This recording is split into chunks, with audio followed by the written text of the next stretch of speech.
Honorable members, when the business of the House suspended, the Honorable Member for Centerville had reserved the floor. The Chair recognizes the Honorable Member for Centerville. Thank you very much, Mr. Speaker.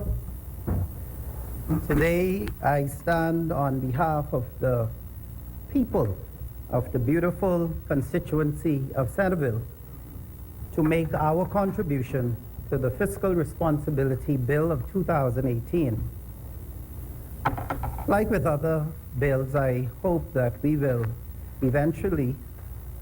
bill will eventually be followed by regulations, policies, and then some guidance notes. Centerville begs leave to give thanks to God once again. And what an amazing God, Mr. Speaker, we serve. Just when you might have thought that things were not as good or not as hopeful, he pulls one out of the proverbial magic hat. Last night, I had the honor of witnessing the consecration and ordination of two of the Bahamas' newest priests. Centerville wants to congratulate the Reverend Brandon Travis Fernando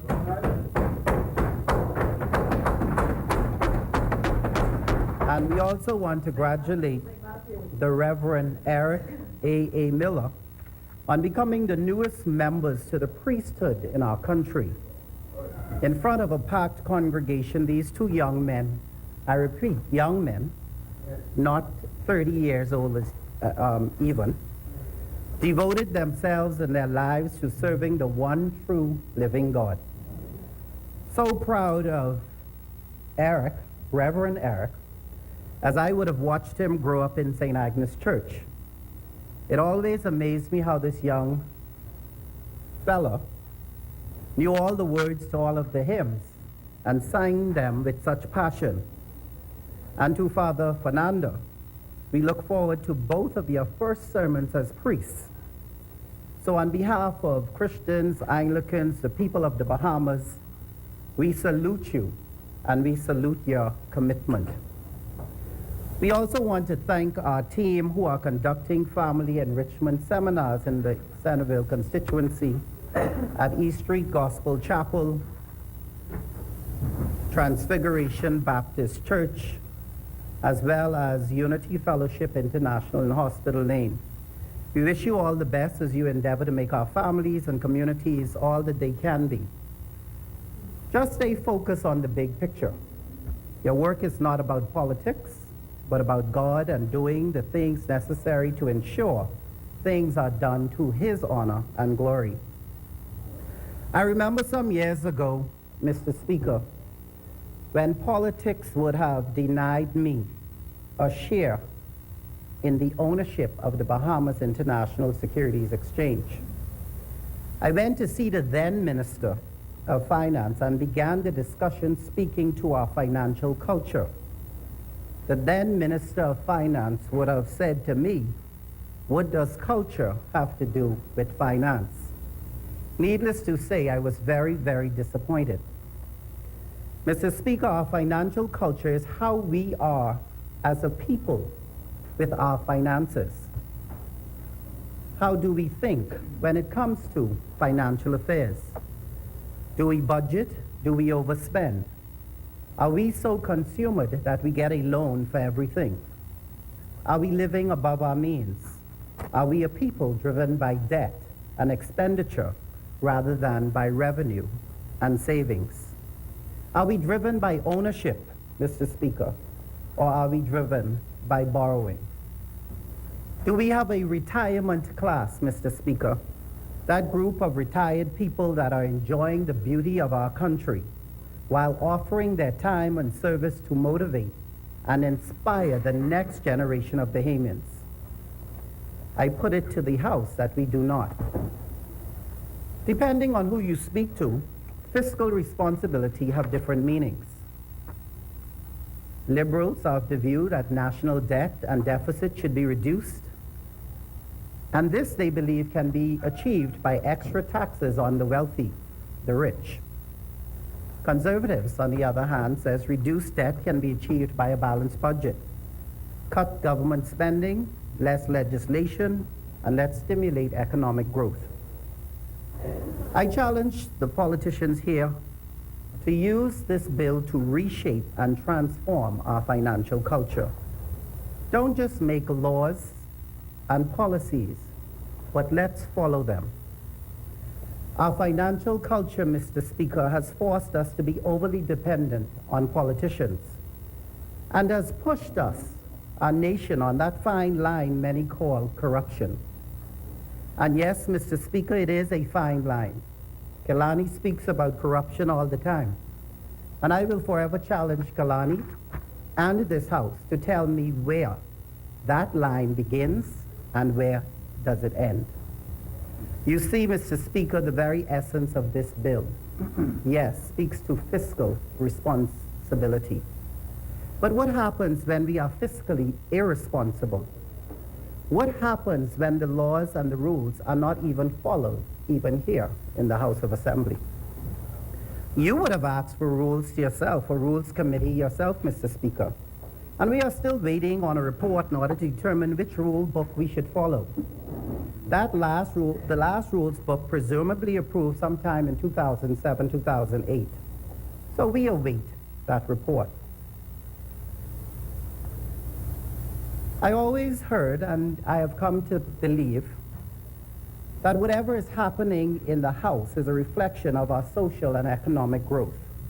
But grow we must, Mr. Speaker, and develop we shall, if I have anything to do with it. I am privileged to have been selected to the Public Accounts Committee of the House, one of the most prestigious and powerful committees in the Westminster model that Kelani has indicated we are following. There are quite a number of requests made by this committee to garner fiscal responsibility. And in some cases, the requests of the committee were ignored, and in other cases, redirected. Only through an effective Public Accounts Committee can we have effective parliamentary scrutiny of the fiscal performance of our governments. So what is our political and legislative financial culture, Mr. Speaker? And where will this new bill take us? Mr. Speaker, the Fiscal Responsibility Bill, I believe, should speak specifically to quasi-government corporations, government special purpose vehicles, or other state-owned enterprises.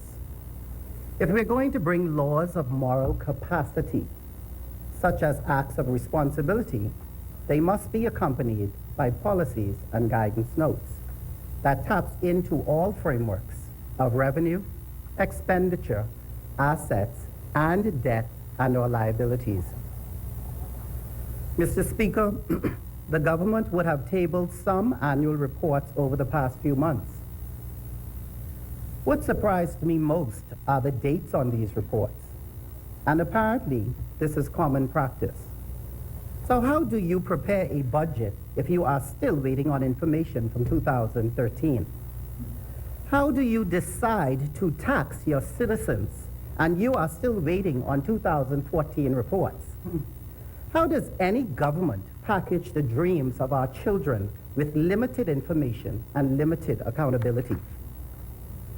These reports, Mr. Speaker, were dated back to 2013. Well, one report that's of much interest to me was the Antiquities, Monuments, and Museums report that the Prime Minister would have tabled last week, and we would have just seen the 2014 or 15 numbers. My point, Mr. Speaker, is being fiscally responsible is not just about pre-election updates or budgets. It's about a culture of timely financial reporting, and it must begin here. It's about having the necessary information to make constructive financial decisions. It's about knowing what we are up against. It's about the people, not politics. I want to take this opportunity to congratulate Director Reuben S. Smith from the Financial Intelligence Unit for meeting their statutory obligation to this House, having before us their 2017 reports. I want to congratulate Chairman Lot Moore and his team and the Executive Director Christina Roll from the Securities Commission Bahamas for meeting their statutory obligations to this House, having had tabled the 2017 annual reports. Centerville, Mr. Speaker, wants to congratulate the Deposit Insurance Corporation and Mr. Roll, the Bank of the Bahamas, Mr. Wayne Arana, the Bridge Authority, Mr. Gregory Bonnaby, for meeting their statutory obligations to this House and not having us break the law. These laws and rules are in place for a reason, and fiscal responsibility is a big part of that reason. The governments have cited that their desire for public-private partnerships, well, the government has. I actually encourage the government to table the cabinet-approved public-private partnership document as soon as possible. Add the notice, and I would have mentioned that I would have called for a select committee on public-private partnerships, as I am very interested in the government's agenda and how it is aligned with fiscal responsibility. I am of the belief that any private-public partnership that involves our heritage and our natural resources must come with some serious guarantees and must be entered with the people of the Bahamas as the majority shareholders, directors, and with majority responsibilities, of course, should be reflected in the same. You see, Mr. Speaker, Westminster is a doctrine, somewhat of a policy, and I guess one could cherry-pick particular models. However, when it comes to being fiscally responsible, and responsibility is a character, you are either responsible or you are not.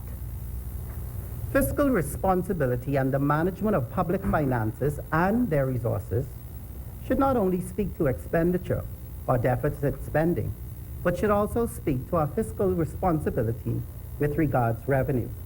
That is, tax collection efforts, our efforts with regards corporate social responsibility, as well as revenue compliance margins.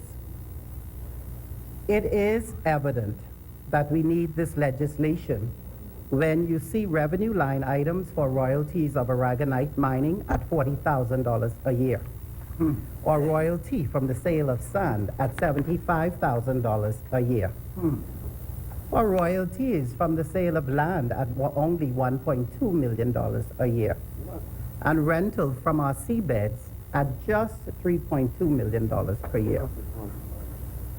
It is evident, Mr. Speaker, that we need this legislation when you see a line item 91167 for a school called SW High School in the budget for the past 5 years, given an amount of $344,000 per year, totaling over $1 million, and no one can tell me where the school is. Either there's a school, or there's the money, or there's none. It is evident we need this act. It's evident, well, you could, I'll say the answer once I'm done, Sinance. You may have it, I don't. Pardon? Go on. I'll sit. The chair recognizes the honourable member for Carmichael. My colleague has yielded, and I think it's important for me to say some things that all of us can appreciate. What happens many times in budgeting process is that the officials realize that the process of constructing buildings takes a number of years. It may not take 5 years, but it takes a number of years. And so very often, and I don't give this example specifically in relation to what my colleague has said, I simply do it because this has been a matter of contention throughout the country.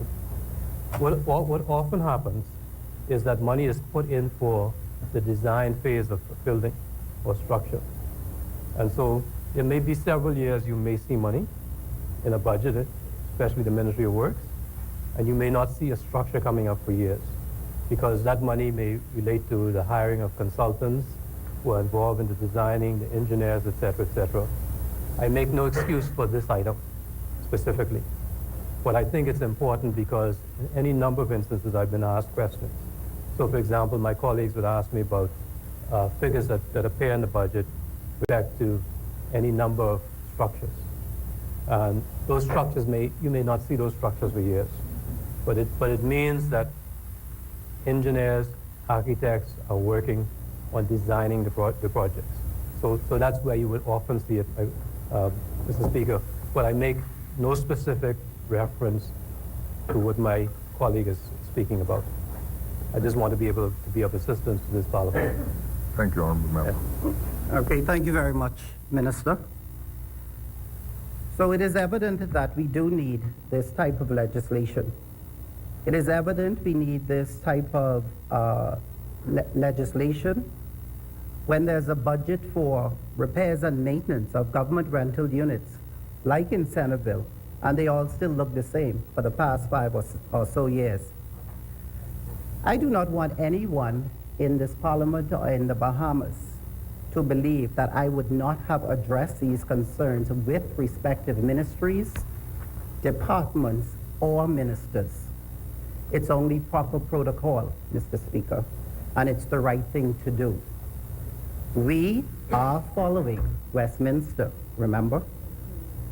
The Finance Administration and Audit Act speaks to the designation of accounting officers, and it also speaks to accountability. And also to when a corporation receives a double subvention, which should happen. It also speaks to the Auditor General laying reports. I, for one, am very interested in a particular report of the Auditor General.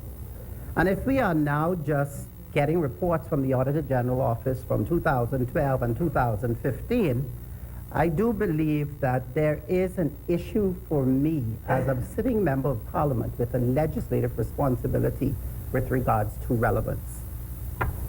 So in order to enhance the overall fiscal responsibility, some capacity building must be done at the Auditor General's office in order for this House to receive timely reports and hence make timely and appropriate legislative decisions.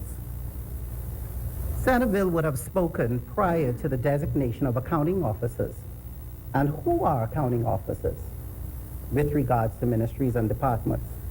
And that in many cases, these persons are not financial administrators, and therefore, to a great degree, cannot be held responsible, especially in cases where decisions are based on margins and analysis. Not saying it is not possible, just a risk management feature worth looking at. You see, giving someone a fine, Mr. Speaker, for a seatbelt or texting and driving could never be worse than the death of a generation because of fiscal irresponsibility and mismanagement. Mismanaging an education budget, for example, could be catastrophic to future generations and national development. We lose many of our children, Mr. Speaker, to the Department of Corrections because of parental and fiscal irresponsibility. We lose many of our smart children who qualify for higher education to fiscal irresponsibility. We lose many of our people stressfully and in some cases suicide or otherwise, Mr. Speaker, through fiscal irresponsibility. I put it to you and to the House that fiscal responsibility can enhance our at-risk youths and hence our recidivism rates. This type of responsibility, Mr. Speaker, is holistic. It's not only financial. Therefore, transforming our domestic financial culture is the key to financial well-being of our citizens and productivity rise across our country. So what is fiscal responsibility? Well, this particular act did not define what fiscal responsibility is, as it can differ depending on who you are talking to. Fiscal responsibility, Mr. Speaker, to the politician may be different than to the ordinary civilian who's trying to take care of a family with inflation, increased taxes, and unemployment. It always amazes me, however, Mr. Speaker, when bills are brought into the House in previous years and even in these years, and consequential bills would have already existed before, saying pretty much the same thing. The bill is an act to establish procedures of responsible fiscal management and to facilitate effective parliamentary and public scrutiny of the fiscal performance of the government. A framework, however, already exists for the provision for the administration, control, and audit of public finances and to provide for other matters connected therewith or incidental thereto. I put it to the House, Mr. Speaker, that one key ingredient of fiscal responsibility in the Bahamas would be to deal with the antiquated and overuse of the consolidated fund. We must move quickly to allow for the earmarking of funds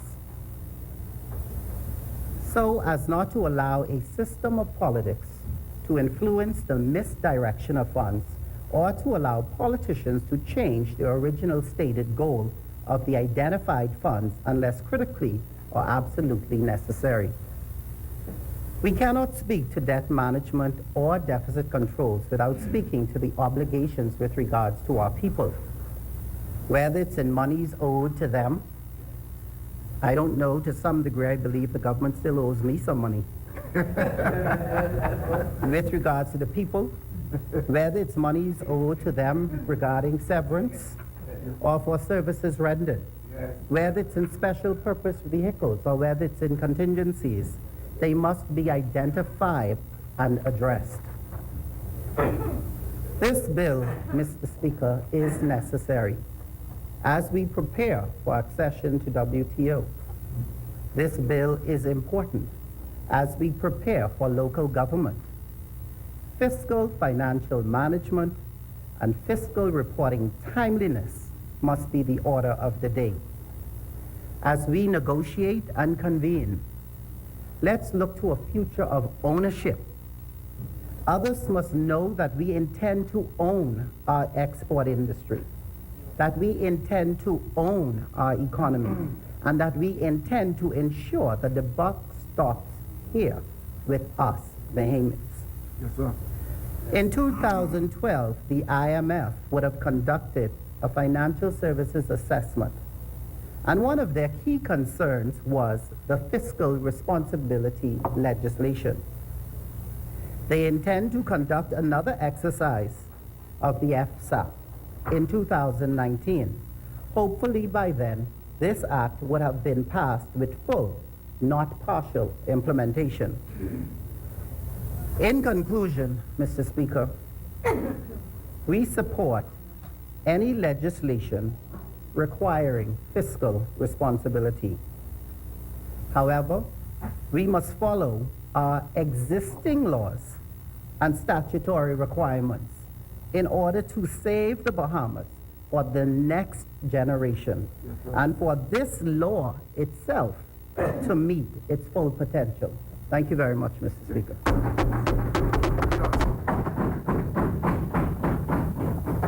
Thank you, Honourable Member. As many?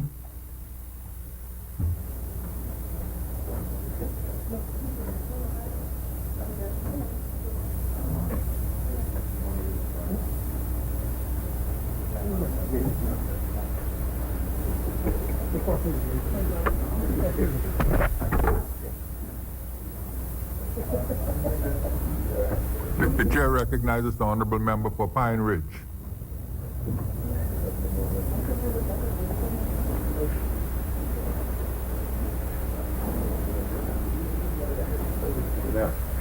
Thank you, Mr. Speaker. They that trust in the Lord shall be like Mount Zion and shall not be removed. Mr. Speaker,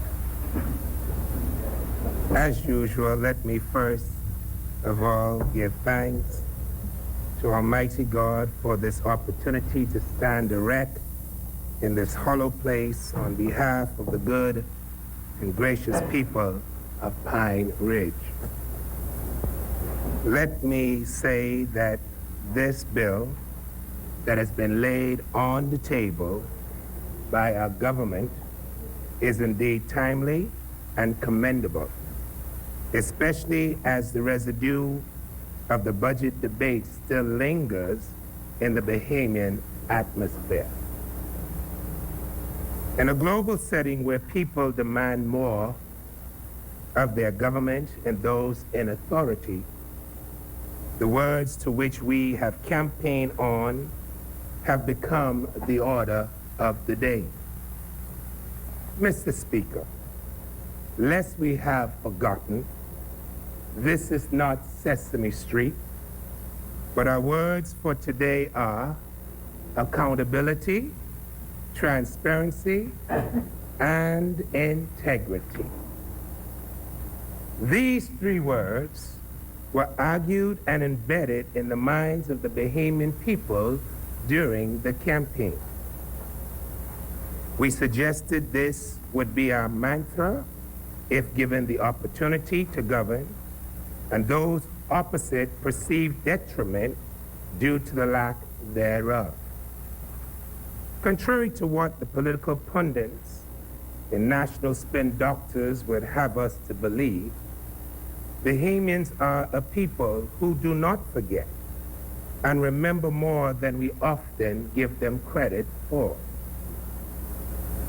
They no longer concern themselves about the former government, what it did or did not do.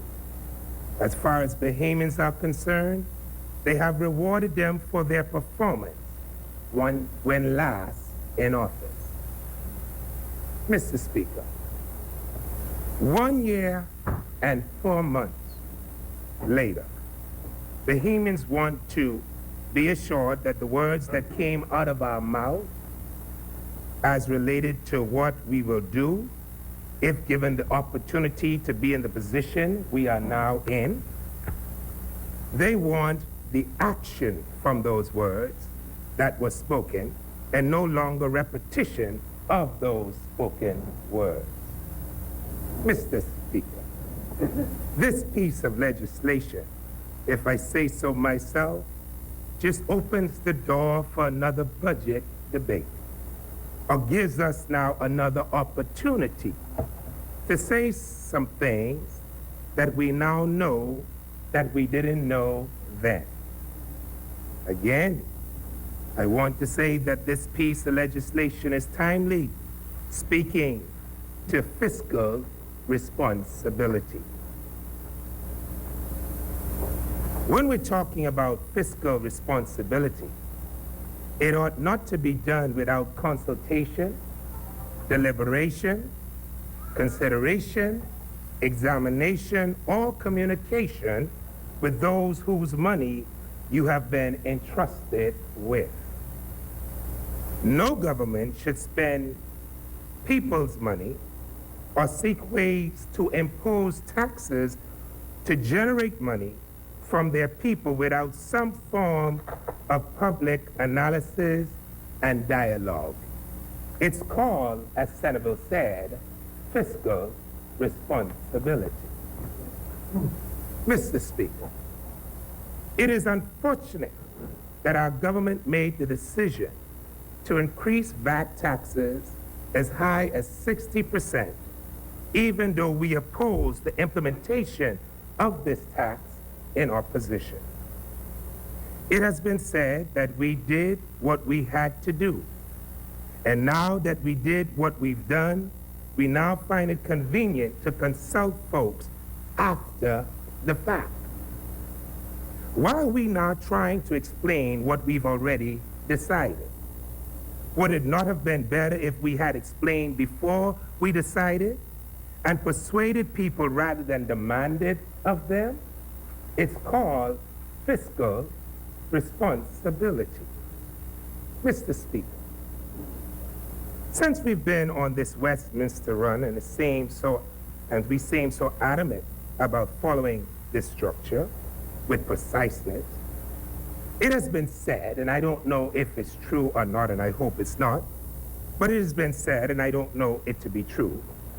I can only speak with regards of the backbenchers not knowing about the 12% VAT increase. It has been said, and I hope it is not the case, that there were cabinet ministers who were not aware of the 60% VAT increase prior to the presentation. Honorable member, I allowed you to go so far to see where you were going. But if you are not certain Yes, sir. of the facts, Yes, sir. then you shouldn't put it on the record. Yes, sir. Yes, sir. And as I indicated, Honorable member, having said that, yes, sir. the statement that you made indicating that you are not certain of Yes. whether cabinet ministers even knew of the increase in VAT is ordered expunged from the record. Yes, sir, but I didn't finish my statement. No, Because well- my statement was based on... Don't carry on along those lines, because that is speculative, and you cannot substantiate it. You yourself said you're not sure of it, Yes, sir. and you can be wrong. Yes, sir. So why would you want to put that on the record? The emphasis as it relates to the statements that I was trying to make was to also put the emphasis on Westminster, which is to say, if that is the case, then any minister who was not there, if that was the case, should have had to also resign based on a Westminster system. That's all I wanted to put on the table. But, sir, I would... Collective responsibility? That's all I wanted to say. I'm done with it, Mr. Speaker. Carry on. Thank you. Honorable Mr. Speaker, people are wondering why, and it seems to be austerity budget for the citizen, but the government seems to be traveling with such large entourages, sleeping, eating, and many other things at people's expense. People want to know why so many people have to travel in these large astronomical numbers, and they're now asking for expense accounts for these trips to be laid on the table in this pay. It's called fiscal responsibility.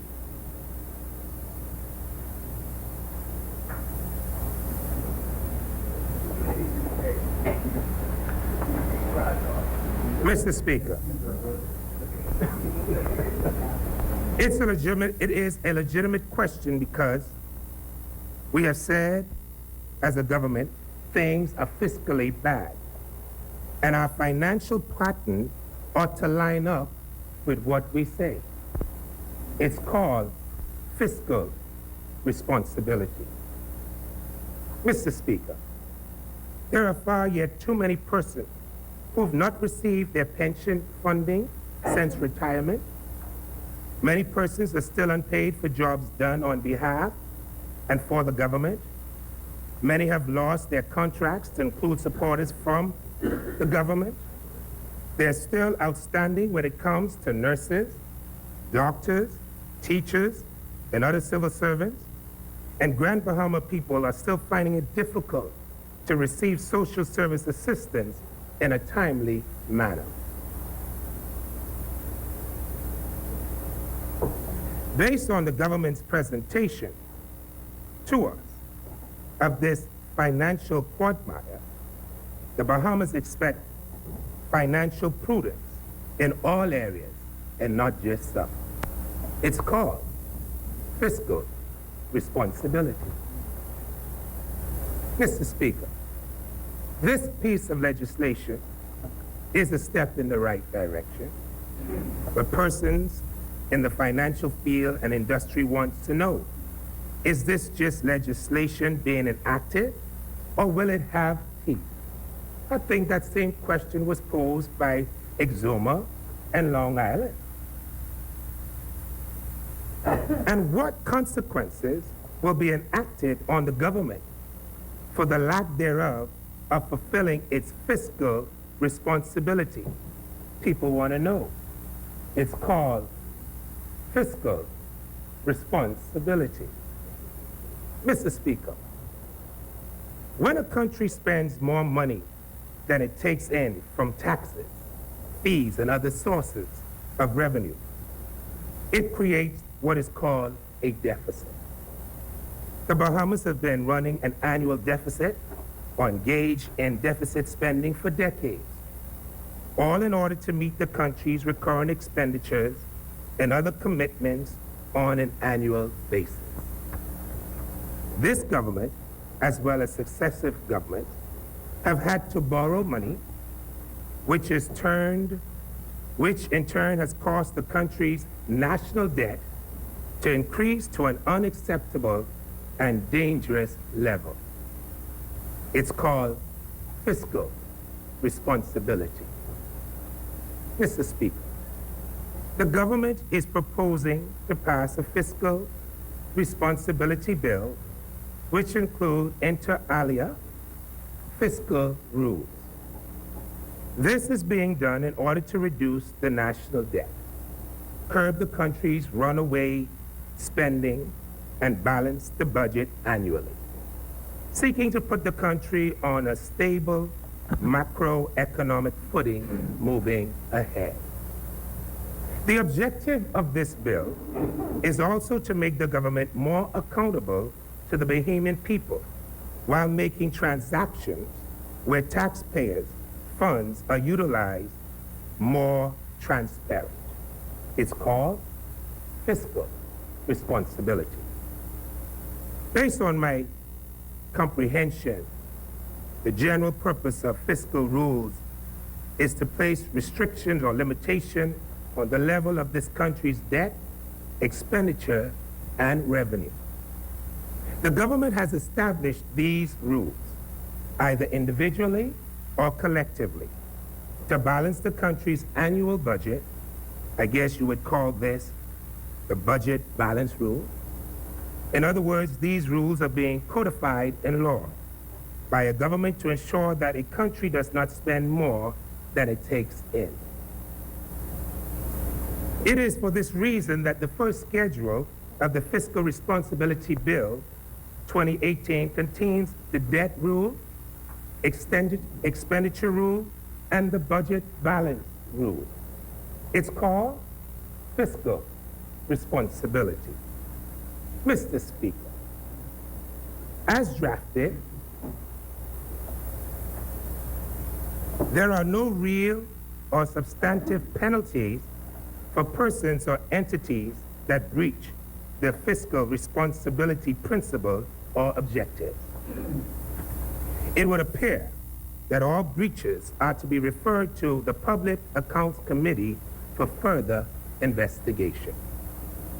Mr. Speaker, notwithstanding its intended purpose, and with the greatest respect, the Public Accounts Committee over the years has been ineffectual in carrying out its intended responsibilities due to the lack of resources and hamstring bipartisan politics. It's called fiscal responsibility. It's my opinion. Mr. Speaker, while the bill calls for an independent fiscal responsibility council, the role of the council, as contemplated in this bill, is primarily advisory in nature, with an ultimate authority for investigation vested in the Public Account Committee. The 5 members of the council are to be appointed by the Governor General on the advice of the Speaker of the House of Assembly. This provision, with the greatest of respect, pre-proposes that the Speaker of the House is non-partisan. Mr. Speaker. Mr. Speaker, for those who would make more of it than what it really is, Mr. Speaker, let me hasten to say that my statement is not casting any aspersion on you, sir. Especially if you just hold your peace and let me fight this battle towards you. I will be able to explain. Yeah, because he's pushing on me. Honorable member. Let me Honorable answer, Mr. Speaker. If I might just say this. Yes, sir. There's a marked difference between non-partisanship and impartiality I got you. Yes, sir. and neutrality. Yes, sir. Yes, sir. And I appreciate that. Coming from you, sir. Carry I on. appreciate that and respect that coming from you, sir. I want to emphasize this again. Let me hasten to say and reiterate that my statement was not casting any aspersion on the Speaker of this honorable House. We have to make rules while we are in power that we can live with when we are out of power. If we are to give this responsibility to the Speaker of the House of Assembly, we must recognize that many that have sat in that chair have been considered by most citizenry as biased. It is what it is.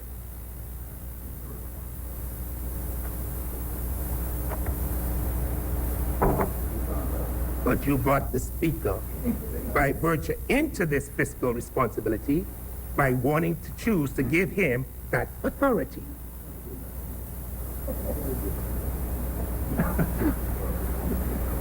As currently constituted in the bill, the Fiscal Responsibility Council, in my estimation, will be a toothless tiger whose throat will be constantly be infected with laryngitis due to political interference.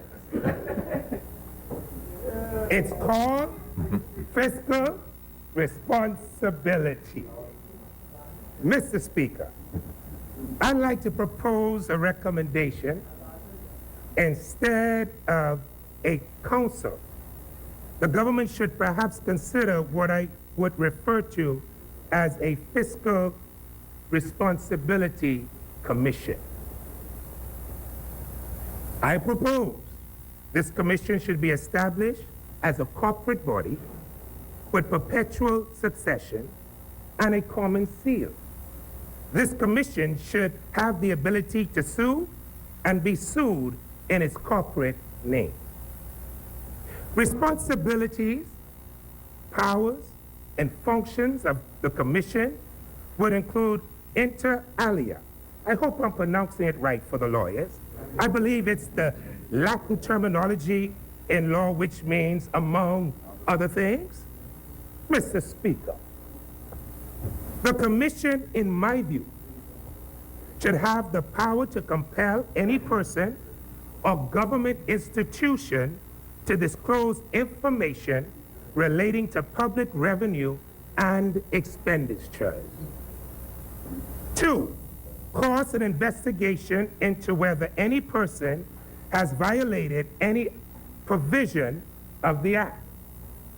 3, if the commission is satisfied that such person has committed any punishable offense under the Act or violated any provision of the Act, the commission shall forward the report of the investigation to the Office of the Attorney General for further action. It is called fiscal responsibility. Mr. Speaker, in my opinion, on this commission, how it should function: A, monitor, enforce a provision of the Act. B, undertake How and financial studies, analysis, and diagnose, then disseminate the result of the general public, make rules for carrying out its function under the Act. It's called fiscal responsibility. Mr. Speaker, in my head, the composition makeup of the commission should be as follows: a chairman, who would be the chief executive and accounting officer,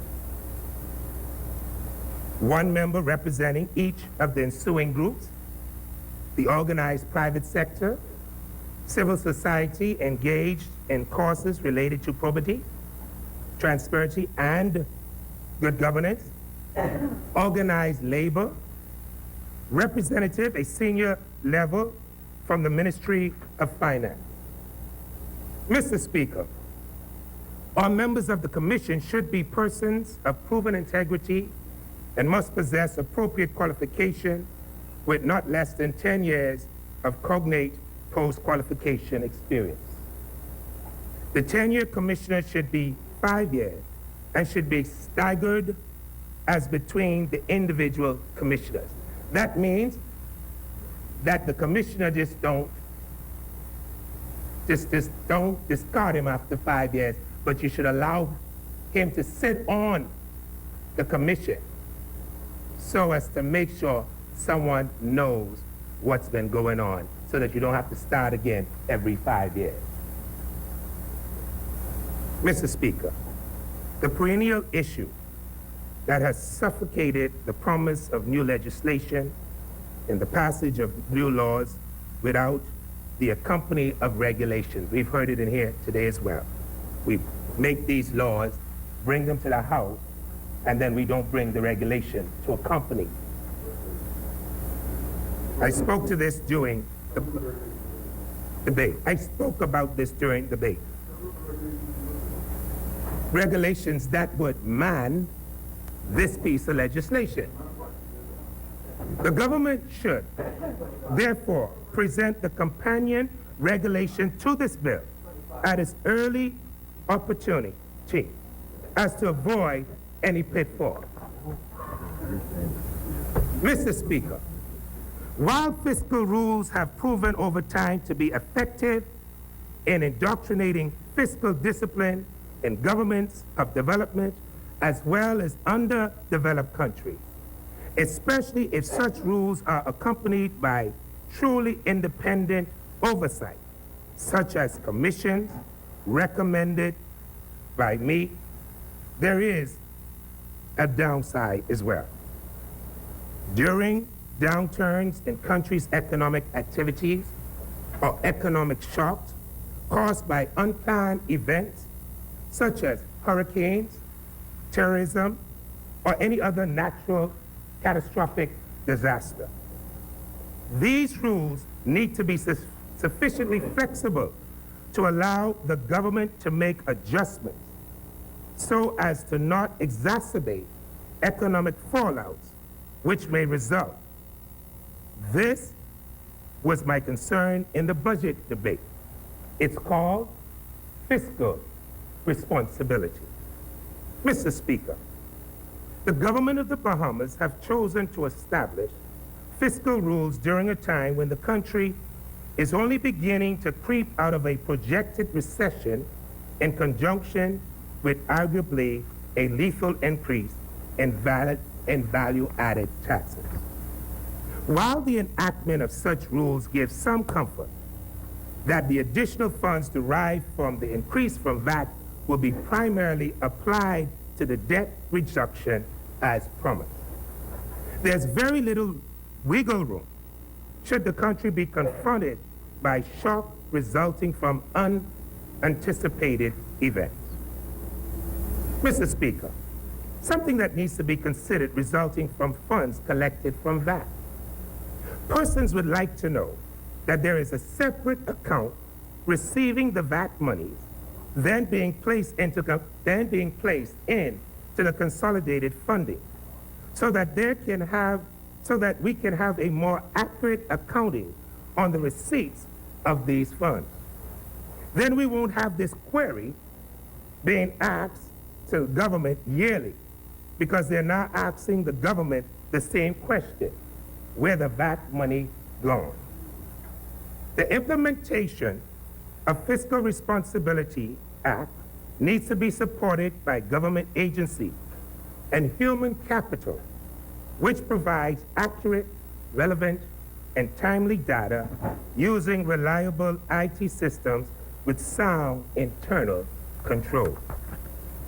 Hence, adequate resources need to be allocated to ensure that this occurs. It's called fiscal responsibility. Mr. Speaker,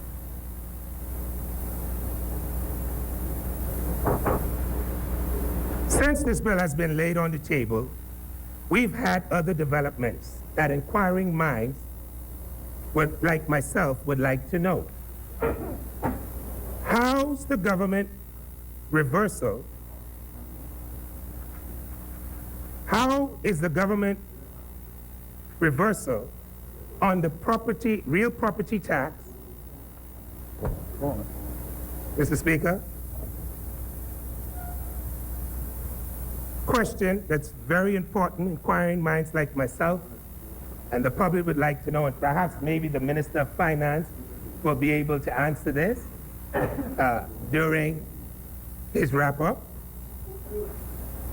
Many people would like to know, how is the government reversal on the real property tax on second homeowners, as well as the state with respect to the gaming houses, and finally the borrowing for the hotel, likely to impact the timetable for reducing the GFS deficit as well as the national debt. Bearing in mind, this is not our personal money. The people of the Commonwealth of the Bahamas have a right to ask these and other pertinent questions as it relates to the spending of their money. It's called fiscal responsibility. Mr. Speaker,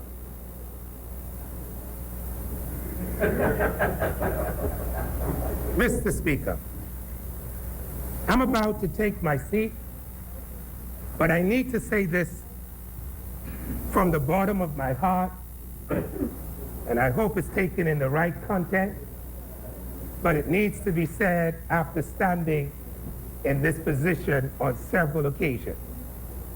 Mr. Speaker, I need to say to persons in front of me and around me, we have to stop taking everything said in here so personal. We were all elected on May 10th between the hours of 8 a.m. and 6 p.m. by the people of whom we've been elected to serve. It doesn't matter whether we are on the governing or opposition side. We are all sent here by the people. The country is not all F&M, nor all PLP, and some are simply neither. This country does not belong to any political grouping. It belongs to the people of the Commonwealth of the Bahamas. This is their government, their house, their chair, and their representatives. Being their duly elected representatives, each of us has a right, respectively, to speak to their cause and concerns without hesitation, intimidation, or manipulation. All of us in this place, all of us in this place are paid by the people. And the people expect us to do the job that we signed up for, and they pay us for, regardless how large or small. It's called fiscal responsibility. Mr. Speaker, Pine Ridge supports this bill as it seeks to bring the government into compliance with fiscal responsibility, transparency, and accountability. Pine Ridge hopes that our recommendation would be considered. And we thank you, Mr. Speaker, for your attention in this matter. God bless the Pine Ridgians. God bless the Commonwealth of the Bahamas. And before I take my seat, I just want to prompt you one more time and remind you it's called fiscal responsibility. Much obliged, Mr. Speaker. Thank you, Honorable Member. As many, the chair recognizes the Honorable Member for Angleton. Thank you, Speaker. I just want to get the lectern.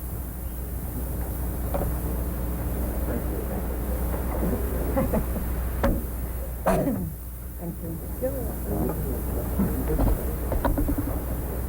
Thank you, Mr. Speaker. Speaker, I rise in this honorable House on behalf of the people of Angleton, who, like myself, can only best be described as shell-shocked as regards the events unfolding in the Bahamas under the hands of this FNM government. Shell-shocked. On the other hand, however, we observe this administration seemingly in a virtual la-la land, oblivious to the growing concerns of the Bahamian people. It seems more and more that they are in one reality and the Bahamian people are in another.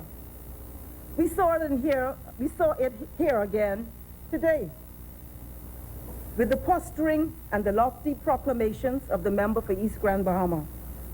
Assertions and positions which are completely at odds with the current actions of this administration.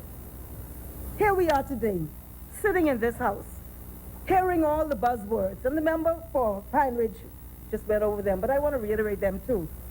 Transparency, accountability, responsibility, no more cloak and dagger. Gone are the days of reckless spending. And then we heard ensuring no government repeats the disastrous fiscal experience of the prior administration, claiming to be the responsible caretakers of the people's resources. That's what we heard here, Mr. Speaker. Mr. Speaker, nothing could be farther from the truth as it relates to the actions and policies of this administration. And we know what is happening in this House today is primarily a distraction from the truth. And in my view, it is rank deception of what is happening in the Bahamian social and economic reality.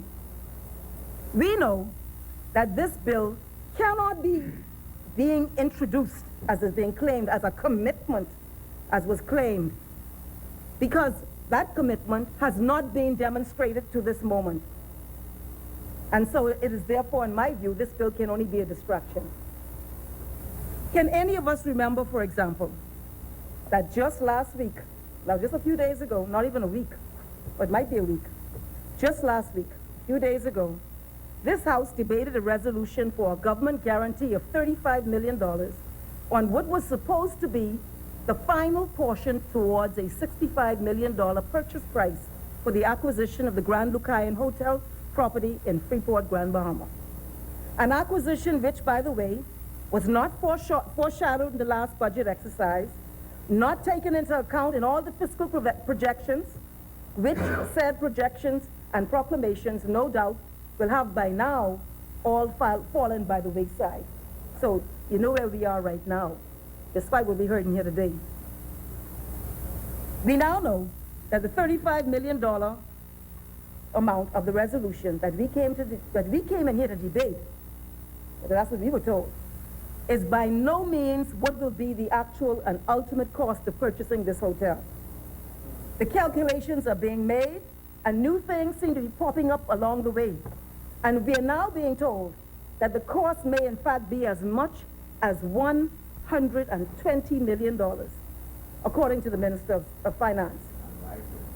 Despite what is said to be an appraisal of $57 million, or some appraisal pre-hurricane said $57 million, we're now looking at $120 million for this hotel. And despite the fact that the owners, Hutchinson Whampoa, collected, we are told, at least $80 million in insurance monies after the hotel's damage in late 2016 due to Hurricane Matthew. 80 million, 120 million. But even more, we are learning that it appears that much of this added cost came as much a surprise to the government negotiating on behalf of the Bahamian people as it was to the rest of us. We are hearing that adding to the total are the severance packages for employees, monies owed to employees and trade unions, waived stamp duty on the transaction, the amount of $3.25 million, $2 million subsidy to cover Hutchinson Whampoa's operating costs between August 1st and September 11th, Honorable Member. $4.5 million in annual insurance premiums. We are hearing that to repair the facility is in the range of another $35 to $39 million, if those figures hold, and based on experience, it's not likely. We know the inventory is not included and may have to be replaced at a yet undetermined cost. And adding insult to injury, this figure does not include the undertaking of stabilizing, operating, and day-to-day management of this facility, all of which is now to the account of the public treasury. So, the original $35 million that we were told about has fallen by the wayside, and we are now looking at $103 million for the acquisition and counting from the public treasury. So it can only be described as hilarious, were it not so deadly serious, that on the same date that some of these details of the purchase of Grand Lucayan were disclosed in this Parliament, that the Minister of Finance himself laid in this House the bill we are today debating, the Fiscal Responsibility Bill. My Lord. To call it a colossal irony would not be to describe the pure and absolute contradiction. It is almost a surreal experience. And the faces on the government side are all straight in the process. I do give them credit for that. After such inelegant and inexpert handling of the Freeport Hotel deal at the public's expense, some will say, I use nice words, some will say incompetent, negligent, even reckless. To say this government has been less than fiscally responsible would be an understatement. It is even more ironic that this administration began its political life in this Parliament in the budget debate of 2017-18 fiscal year. That's how we got to know, we became acquainted with this government. They railed against the former administration, making assertions, many of which have now appearing quite dubious, discounting the impact of a very major hurricane which hit the population center, claiming that they came across expenses that were mysterious and which they could not find or fathom, telling the world our dollar was at risk of devaluation and that the cupboard was bare. Their comments caught the attention of a rating agency who felt compelled to come back and reopen their report on this country. Can we forget the blacklisting of the Bahamas by the OECD? The same OECD which has apparently been so helpful to this government in the crafting of this bill. Yet they went on to borrow and borrow and borrow. I believe it's a tune of almost, is it 1.8 billion, thereabouts, in the last 12 months or so. They claimed they were right-sizing the public service and embarked on mass firings. Those who were fired, you know who you are. But they turned around and began hiring here, there, and everywhere. They criticized the hiring of an octogenarian, an 80-year-old or whatever it was, 80-year-old plus, who was a consultant in the office of the Prime Minister, only for them to turn around and hire even more octogenarians and near-octogenarians. They proclaimed no one would be hired for more than $100,000, then turned around and engaged people for an excess of $100,000. We recall that their decision, incompetent decision, to disable the Revenue Enhancement Unit led to a shortfall in revenue, which is as much as, the forecast number was $130 million. And many believe this shortfall caused by the poor decisions and has been a trigger for their decision to increase VAT, to make up for a revenue shortfall which was caused by their decision-making in dismantling, terminating people who made up this unit. So we have a swirl of incompetence, and the burden is on the Bahamian people. Truly, this administration has no credibility, and it is hard, indeed it will not be wise, to accept anything they say at face value. And while they pledge it was the people's time, because we're talking about that the legislation speaks about equal spending and collective goodness. So while they pledge it was the people's time, we cannot help but notice this administration's unyielding determination to pursue measures to increase burden and hardship on the heads of the Bahamian people, while on the other hand, most recently, dealing with kids' gloves with the Life at Key community Then it complained of potential hardship to its billion-dollar bottom line. And how can we forget the change in law for the multinational companies and the Freeport container port? Same Hutchinson Whampoa, you know. Same Hutchinson Whampoa. They changed the law for them. In Grand Bahama, to exempt these billion-dollar companies from VAT. How can you reduce social assistance to the poor? How is it you can reduce social assistance to the poor? Yes, Statoil, all of them, the oil companies and the Freeport Harbor Company. How can you reduce social assistance to the poor, causing poor people, parents, to hustle, to find uniforms to put their children in school? How you can do that? But turn around. No, what, seriously, man? And then give breaks to the wealthiest on the planet. And then we see the travel, the extravagant travel. When you're in opposition, you blame Perry Christie for this, that, and the next thing. But he never took delegations aside that y'all are doing. Yes, never, never. The delegation in London was huge. We want the numbers. We want the numbers. The delegation to Peru, the delegation to Haiti, the delegation to New York. You put travel on the table. You raised it. Mr. Speaker, I mean, where was or is the accountability on OBAN? Why did this F&M government vote against a select committee to inquire into this deal?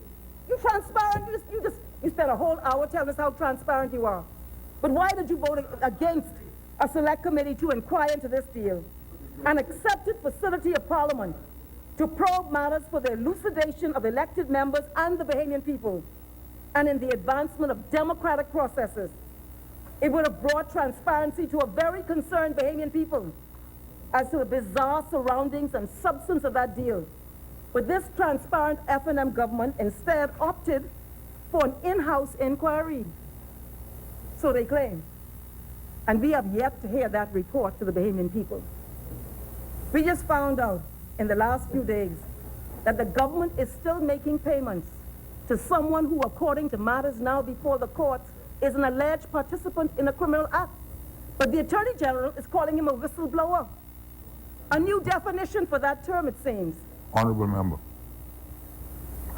you're not proceeding to No. discuss I'm just speaking to the matter. Attorney General's comments in the public domain.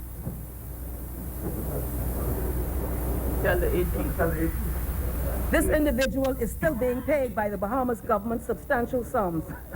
This despite the comments of the Prime Minister in this House 1 year ago, that payments to this individual by the prior administration were, in his words, shocking. Information, he said, will be passed on to the Auditor General. So I hereby now demand on behalf of the Progressive Liberal Party that the government lay on the table of this Parliament the contract between the government and this individual, which attributes to this continuing payments for the full scrutiny of this Parliament.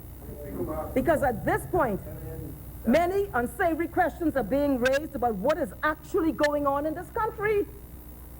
It's a very serious matter, Mr. Speaker. Speaker.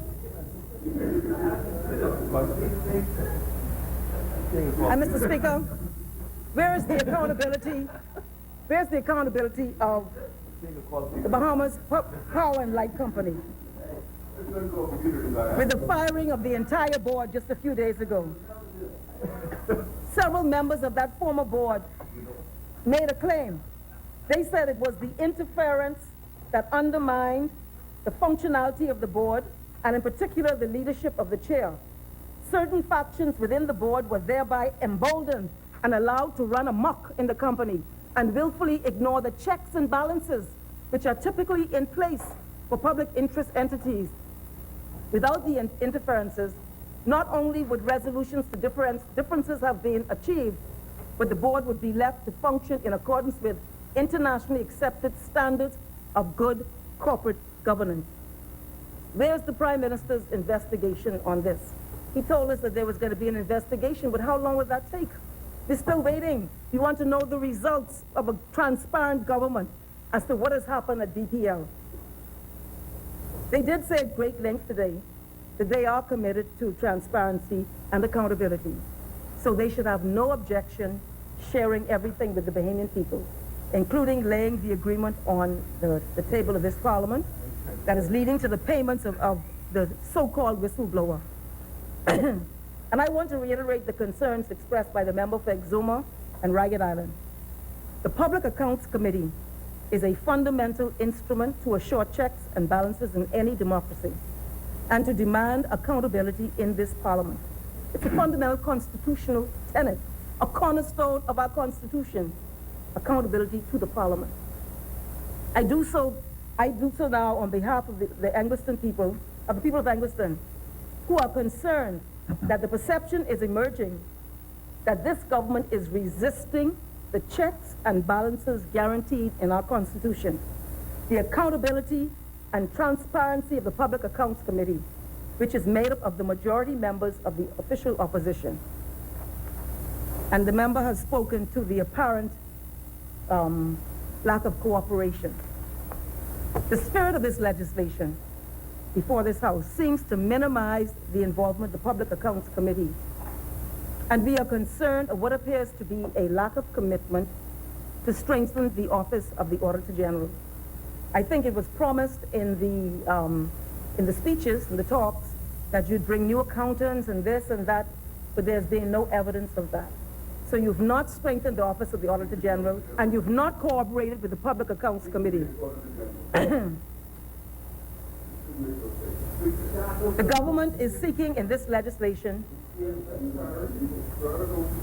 by way of resolution of the Parliament, to effect its objectives under this bill, some of its objectives. And we know that the Parliament, as in this current Parliament, is made up of a large majority of government members. And so that runs the risk of such resolutions being nothing more than a manipulation or rubber stamp, or in the recent concern of the Speaker, in, quote, overreaching of the executive into the Parliament. I decry this administration's less than cooperative stance as it relates to the scrutiny of the Public Accounts Committee relative to contracts being issued, expenditure of funds, and the like. The truth is, this government is not transparent. It refuses to be accountable, and it has proven to be incompetent every step of the way. This legislation is being brought, in my view, in extension of a political narrative about the prior administration, and, as has been pointed out, has, I call it loopholes, but clauses that allow for variations and not the strict adherence to the principles of this bill. And the member for Exuma would have alluded to those. The power to bring amendments by the minister. Water, please. Right here. Oh, thanks. Sorry. Oh, sorry. The truth is, this government refuses to be accountable. I am also advised, and I don't know, this is what my advice is, that this legislation is based on the Jamaica model, which is now, I don't want to say in the IMF hands, but they are part of the IMF program. So what I would want to know is, why would this administration be guided by that model to bring to this country? What do you suggest? What is the underlying belief system that found that appropriate? So I say again, it is ironic that this administration brings this legislation touting its commitment to these lofty ideals that are expressed in this bill, such as intergenerational well-being, collective benefit, on the heels of their successive measures which contradict those principles, and after such incompetence and lack of accountability. After all of this and that, they have the nerve to try to make it part of some political narrative against a prior administration. And I said this last week, Mr. Speaker, the truth is, this government has to understand it's all about them. It is bogus to come in here and promote ideals which this administration has itself violated from day one and ever since. If you don't laugh, you'll cry. The Speaker, Angliston is not impressed. What Angliston was hoping to hear from this administration is not some fake profile, but real solutions having regard to the continuing challenges that we are facing in our economy. What real measures will be taken to improve the quality of life of the Bahamian people? This is truly what Angleton is concerned about. I might as well tell you. Angleton knows that this country continues to be plagued by unemployment because many in Angleton feel it every day. And it's oppressive and difficult, and life is hard when you don't have a dollar. Angleton is concerned especially of its youth unemployment, where almost 1/4 of young people in this country are out of work. Angleton is concerned, because they got to use the public facilities and the public school system, that the critical human development institutions of education and healthcare in our country are seemingly on a deteriorating course. Go to that hospital right now and see what you see. Angleton is concerned that poverty is increasing and more hardship is being experienced by more people than ever before. Angleton is concerned that the minimum wage is being rapidly outpaced by the cost of living and increased taxation. Angleton is concerned that the recent central bank survey shows most people, at least 47%, almost half of the people who were interviewed, are unable to meet their monthly expenses from their wages and have no savings. Angleton is concerned with deteriorating infrastructure, and I spoke to the Minister of Works. The roads in Angleton are in a deplorable state. I'm told that one faithful supporter of the Free National Movement came into my constituency office to say that the holes on Palm Beach Street almost break up his car, and he won't blame me. You blame me. Speaker, we need the roads in Angleton fixed. I'm sure you're a specialist at blaming other people. You have to take responsibility. That's what you need to do. Speaker, Angleton is concerned that last June, thousands of children graduated from high school, forming part of the labor pool, and new jobs are not being created, and opportunity is virtually non-existent. The people of Angleton are very concerned that our economy has structural contradictions, such that 80 cents of every dollar received in this economy goes out of this economy, most particularly due to our dependence on imports, including our inability to feed ourselves, that we import more than we export and are plagued with a chronic trade imbalance. That's what Angleton is concerned about. I thought a government with a brain in its head would come to address these issues, but you're playing around with the fluff. And I say fluff because you don't believe in this, because everything you've done since you took office is contrary to the principles in there. You don't believe in it. We thought that I would have thought that a new government would bring an attention to these issues. Mama Rai, if you want to speak, you will have an opportunity, but Angleton will speak. No, I said a government with a brain in its head. You go figure it out. You got a brain in your head, right? Figure it out.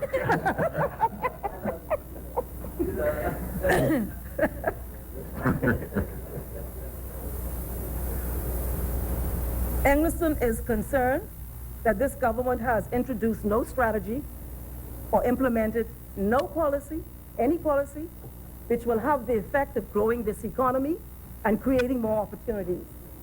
We're a year and a half in. What is the strategy? Angleton is concerned that this government's policy initiatives, such as the increase in VAT, may have the effect of causing a contraction in the economy. And we're getting some signals of that. We're waiting for the central bank report. But there are signals that the economy is contracting. And this was a warning. And that will have, if it's true, a domino effect not only on revenue, this I have to buy in the hotel now, but the possibility of employment. Angleton is concerned with all that has been said about the vulnerability of our economy to external shocks, that we are nevertheless forging ahead with an apparent growing commitment to WTO without us yet knowing what is on offer. Could we know, please? It's transparency and accountability. Let us know, please, what you're doing. We know you're gone, you've been there, but we'd like to know what you're doing. In that, we want to know what the dialogue, what are you offering? What are we giving up? What are we getting? And this administration has introduced a work permit law, the Commercial Enterprises Act, which allows for the movement of foreign labor into our country in select areas of the economy in an abbreviated process. Remember, if the director don't respond within 14 days, person's deemed to have a work permit. Eggleston is concerned that despite all these distractions, they have sought to present the truth of the matter is that this government has no strategy, none, to address the challenges of this economy. And this will have a negative effect on our social reality. The central bank reports recently are showing also that the banks are building up liquidity, not lending to help investments in the economy. And this is certainly a sure sign of a lack of confidence in this government. This government was elected to advance the cause of the Bahamian people. Advance the cause of the Bahamian people. Not to whine and give graphic descriptions of the challenges we face. Not to come in here with the fake, serious face about what you believe in and you do other things. That's not what you were elected for. Be assured that the political divisive diatribe is worn and ineffective. And I want to advise, especially the member of the East Grammar, if he would allow me, don't do it after today. The Bahamian people, the people of Eggleston who love their Bahama land, want to see a government that is accountable, that does take responsibility, that is transparent, that is competent, that does respect our institutions, that does have a plan for implementation to bring hope and prosperity and peace in our country. And we have not seen this. In one short year, we have seen one amazing debacle after another. How much more time? I want to raise one or two other matters. Okay. I want to raise, I have 5 minutes. I want to raise several matters. One is the UWI students who I spoke with the Minister of Education yesterday, and he has indicated that in his words, they're straight. Those young people are distressed. I am urging the government to communicate appropriately to alleviate the concerns of those young people and with the university. Secondly, and the member for Cat Island, Rumkey and San Salvador will speak to this, the Arthurstown Airport has been, I'm told, one carrier is not going in. It doesn't sound like the airport is closed, but there are questions, it appears, about the safety of the airport. We've yet to hear from the minister responsible for aviation on the state of safety of that airport, number one. And secondly, the people of that Arthurstown area, that part of Cat Island, they're very, very distressed and disturbed at the cavalier language of the minister in terms of how it will impact them if that airport is closed. We want accountability on that. We want transparency on that. In Inagua, I'm told there was an incident, which is a health and safety incident. I want to raise it to the profile of the Parliament, that there's a suggestion that there was some toxic fumes of at least 30 people in a bus in Inagua, and that it led to health challenges with a number of people. And I want to know if the government has, if they were able to account to the Bahamian people as to what happened there. I'm told it's Morton salt, I am told. Also the issue of taxi plates. I've raised this with both former ministers. I am hearing that plates have been issued. The law is clear. The law, accountability and transparency now. And trust me on this one, this one ain't gonna die. Right. I am told that, I am hearing that taxi plates have been issued, and in some shape or form, to varying people. I call it under the radar, and I want to alert taxi drivers nationwide to put the spotlight on this accountable government, this responsible and accountable government, because we will find out, whether through the Public Accounts Committee or otherwise, what has happened. And I have asked the minister responsible to provide me with a list of persons who have received anything outside of the law in terms of taxi plates. Finally, on the post office, I have waited at least a year without commenting because I understand the issues related to it. We had chosen a site for a new post office. Construction was well advanced. This administration made a policy decision not to go in that direction. That's their decision. But a year later, people are still in that facility. I think that the labor leader, the DPSU president, has very frighteningly put it on the table, what is potentially being faced by the people in that post office. And, yes, North Arms may finish? Thank you. I appreciate it. Yes, 2 minutes, and you're wasting my time. Please don't do it. And so I want to raise the concern of the well-being of the people in the post office. They are absolutely demoralized and fearful about the conditions that they are working in. So I want to raise this with the government. So, Mr. Speaker, in closing, the position is clear. This administration's conduct and decision-making has been contrary to the spirit and intent of the principles embodied in this draft legislation. And furthermore, the legislation provides the wiggle room to do what it seeks to do in any event, Mr. Speaker. And so, Mr. Speaker, I want to call on this administration to respond to the issues I've raised, the contract to the whistleblower, the taxi plates, accountability, transparency. We believe in these things. That's what we were told today. The Bahamian people want answers. We do not want pretty talk. We want pretty talk, thank you. Pretty talk and fancy walk. Thank you, Mr. Speaker. The chair recognizes the honourable member for Carmichael. Mr. Speaker, if I may, the honourable member for Angliston raised a number of issues, and she asked for accountability. And there are certainly two of them that I would wish to seek to respond to, and in the same spirit that she has raised them. The first one is the roads in Angliston, which she has raised here. And as a colleague, the members raised the condition of two roads with me. It doesn't matter. We're responsible for all the roads. So if the roads are in bad condition, we're responsible. But she has raised the condition of two roads with me. I tried to explain in this Parliament quite a few months ago the process by which we are repairing roads. And I will seek to do that to a large extent later on when we debate this issue. Every Monday, the Director of Public Works meets every single utility. PTC, BPL, cable, all water and sewage, every one of them. And they have a schedule. And all of those utilities have to go into those communities and those roads, and they have to do all of the work that they have to do in those communities before we pave those roads. So there are two roads, I believe, that my colleague has raised with me, Cordo Avenue and Coconut Grove Avenue, I believe. Water and Sewage Corporation has been in those communities, installing laterals. I was not particularly pleased with the condition that they have left those roads in. And so we are going to do some temporary patching on those roads. But we are not going to pave any road until every single utility signs off on that road, because once I pave those roads, Mr. Speaker, as the legislation that is before this House, that all members have, that seeks to increase fines for digging up those roads, that's a lot of public money for the public purse that's being put into paving roads.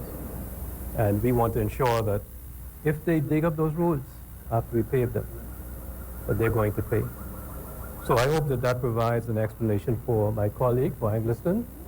And if there are any other roads in Angliston that you're concerned about, Palm Beach, you can always let me know, Angliston. Always. Yeah. The second matter that she has raised relates to the post office. And I'm not the minister with responsibility.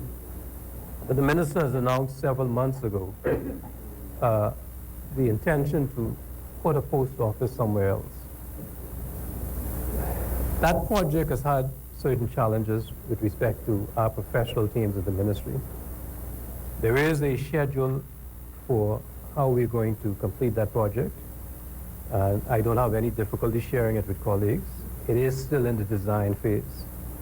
And it's still in the design phase because they've met challenges when they went into that facility that were totally unexpected. As a result, our architects are still working on it. And so we're not going to put Bahamians in a building that's unsafe. That's Gladstone Road. Yeah, sorry?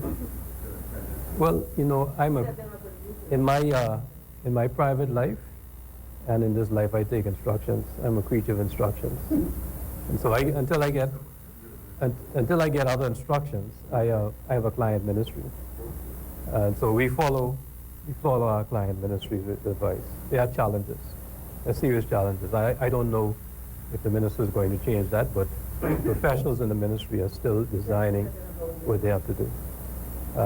Speaker, I believe those are two matters that Angleston raised that I had an obligation to respond to. Thank you, Honourable Member. I just want to thank the member. I had indicated that I was speaking with the minister, and I appreciate he's been extremely responsive and courteous. I appreciate that. But I have to, the roads are terrible. And then the other thing to speak,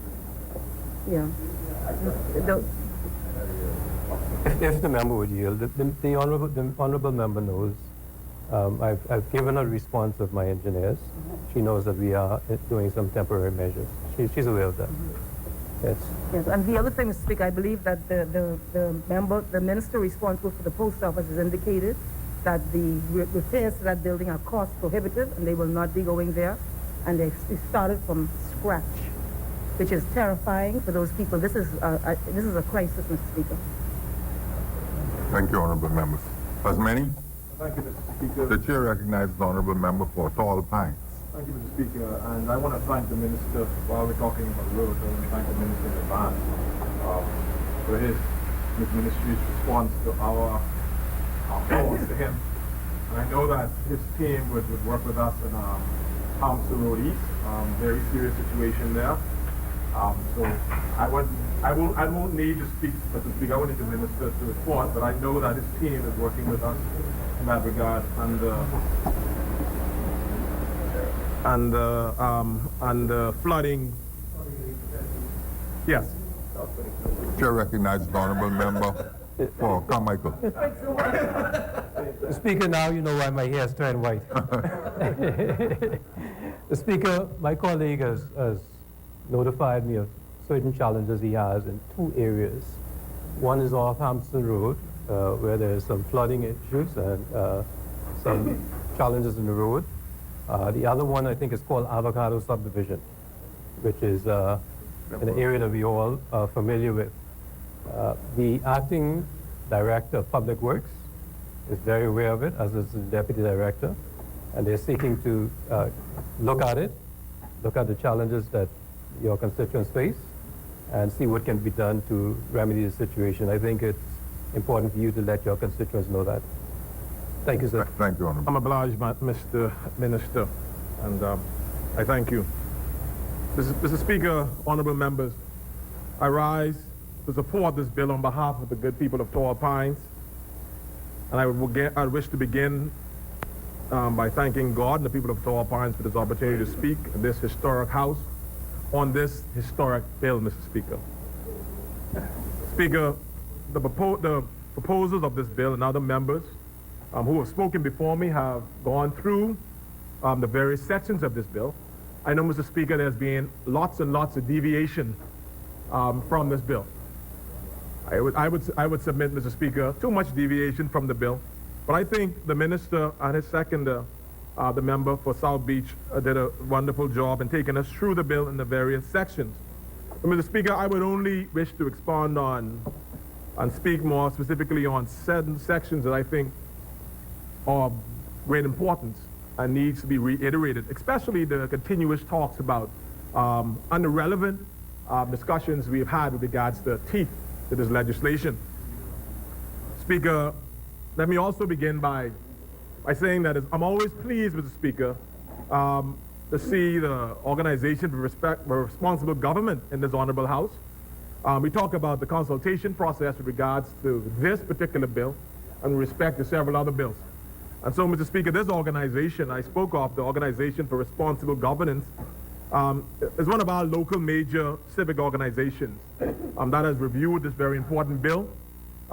They describe themselves, Mr. Speaker, like so many other civic organizations with these responsibilities, as a not-for-profit civil foundation committed to creating dialogue, insight, and solution around the challenges affecting accountable governance, educational reform, and economic development of the Bahamas. Mr. Speaker, they have had representation in this honorable house on many occasions, and I want to I want to thank them for that and for the contribution they have given to this bill. And I know that the member for East Grand Bahama and the member and the Minister of Finance have spoken about extensive reviews that his ministry has already considered. And rightfully so, he has expressed the view that not all of those recommendations may have been accepted, but at least they were considered, and some of them accepted. Mr. Speaker, today this F&M government presents this 2018 Fiscal Responsibility Bill to this Parliament, to the Bahamian people, as one of the most significant legislation in the first half of this first term of this Minister Turnquest administration. This Minister Turnquest administration. I say that I was hoping that the member for East Grand Bahama would you know, this Minister Turnquest administration. With the Speaker, say Turnquest, he is the Minister of Finance, and this bill is primarily his responsibility. So, Mr. Speaker, this bill sets out guiding principles and the rules for the way this F&M government, and hopefully governments of the future, this F&M government and governments of the future will budget, spend, and account for the monies they have been entrusted with. With this piece of legislation goes a sense of responsibility. Speaker, this legislation restrains the government spending by force of law, instead of simple promises or by choice. Moving forward, we will, as a government, exercise, and we've said it over and over again, prudent fiscal discipline as we move to build a more economically sound Bahamas. To use the words, Mr. Speaker, of the Minister of Finance in an interview a few months ago, and he said it is a forward-looking bill intended to reshape the culture of public accountability. This is a built-in safeguard to ensure sustainability and commitment to fiscal discipline. And to echo again, Mr. Speaker, the Minister, and I agree that this bill will empower civil society and the Parliament to participate in the system of accountability in a robust and comprehensive way. And those are the words of the Honorable Minister. Mr. Speaker, when we talk about this Fiscal Responsibility Council that we've been discussing for some time, today, this bill via Section 16 calls for there to be established an independent 5-member Fiscal Responsibility Council, a 5-member Fiscal Responsibility Council. And this council would be comprised of civil society professionals with specific areas of expertise in law, in business, in economics, in accounts, and in finance. And as the Minister has indicated already, this council will take effect from the 1st of July, 2019. It is important, though, Mr. Speaker, to note that Section 19 of the bill expressed that the council members will not only be nominated by the governor, but not be nominated by the government or the cabinet, but instead by the Governor General on the advice of the Speaker of the House of Assembly. Further, each member that we spoke of in law, business, economics, accounts, and finance will be nominated independently by their professional organizations. And so the lawyer in the council will be nominated by the Bahamas Bar Association, the business council member by the Chambers of Commerce, the economist by the University of the Bahamas, the accountant by the Bahamas Institute of Chartered Accountants, and the finance expert by the Certified Financial Analyst Society of the Bahamas. Now, Mr. Speaker, as the member for East Grand Bahama mentioned, the Speaker's involvement in this process is a positive step in the Bahamian legislation, in our mandate for better governance. This speaks, Mr. Speaker, to your concern raised last week in relation to the overreaching powers of the executive and the role of an independent speaker in the legislature. This, Mr. Speaker, is a step in the right direction. But in my first read of the bill, Mr. Speaker, I paused in an attempt to understand truly the Speaker's role. Because it appears that the various body really was recommended. It appears, Mr. Speaker, that the various bodies really recommended, and the various bodies, such as the College of the Bahamas, the Bar Associations, and others, really recommended, and the Speaker advised the Governor General on the recommendation for appointment. And so the language in section 19.1 says, on the advice of the Speaker, quote, Speaker, for the construction or the constitution of the council. The language in section 22 and 3 says, on the advice of the Speaker for the tenure of council members. And the language in section 21.1 says, on the advice of the Speaker for the removal and the resignation of council members. And so, Mr. Speaker, Honorable Deputy, if I may intervene.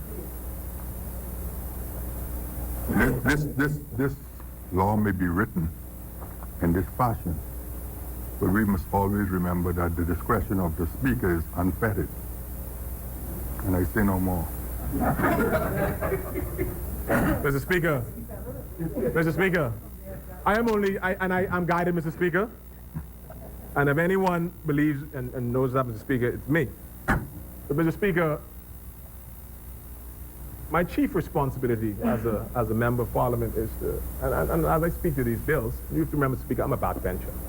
My chief responsibility is to go through the bill and raise issues and to speak to issues, and hopefully the member for East Grand Bahama will be able to provide some clarity.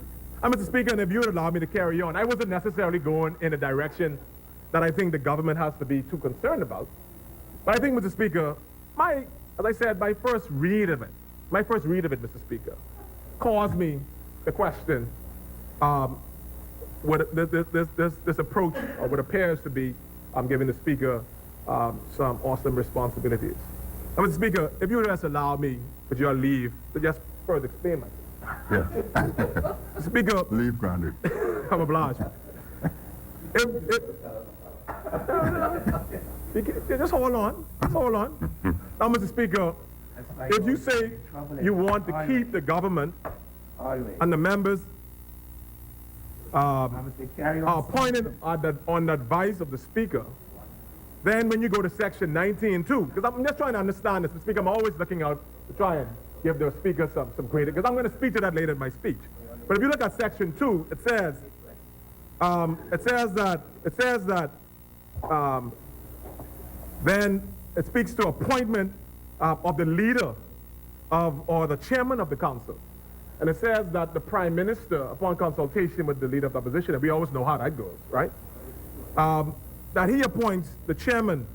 And normally, in the normal scheme of things, the chairman normally is the spokesperson and the face will become the spokesman and the face of this council.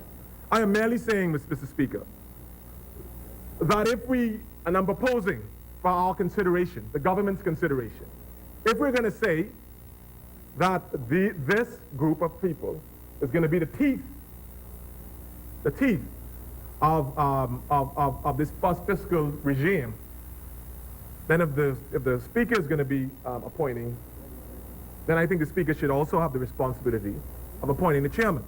Because the reality, Mr. Speaker, is that we want to be able to have the perception, because I think that is the intent, the perception that the government has no involvement with this committee.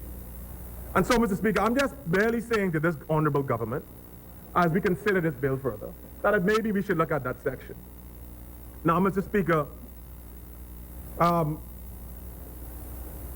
there's also, Mr. Speaker, this issue when this council, which is supposed to be the teeth, and I will argue is the teeth of this regime, if there's an issue with this committee or this council with regards to the breaches of the government, when your chairman is appointed by the Prime Minister, I'm just questioning, Mr. Speaker. And this is why I think we should consider that the Speaker should appoint, because it takes away that view that maybe the chairman want to maintain his job, maybe, and I know that we're going to select honorable men and women from the bar and honorable men and women from the economic sector and honorable accountants, but it is important to have that perception of clearness, Mr. Speaker. Mr. Speaker, I believe, though, nonetheless, I believe, Mr. Speaker, that these members will, in fact, be the teeth of this system. Mr. Speaker, as the government moves forward, we have to ensure that this perception is a strong perception of independence, Mr. Speaker. Speaker,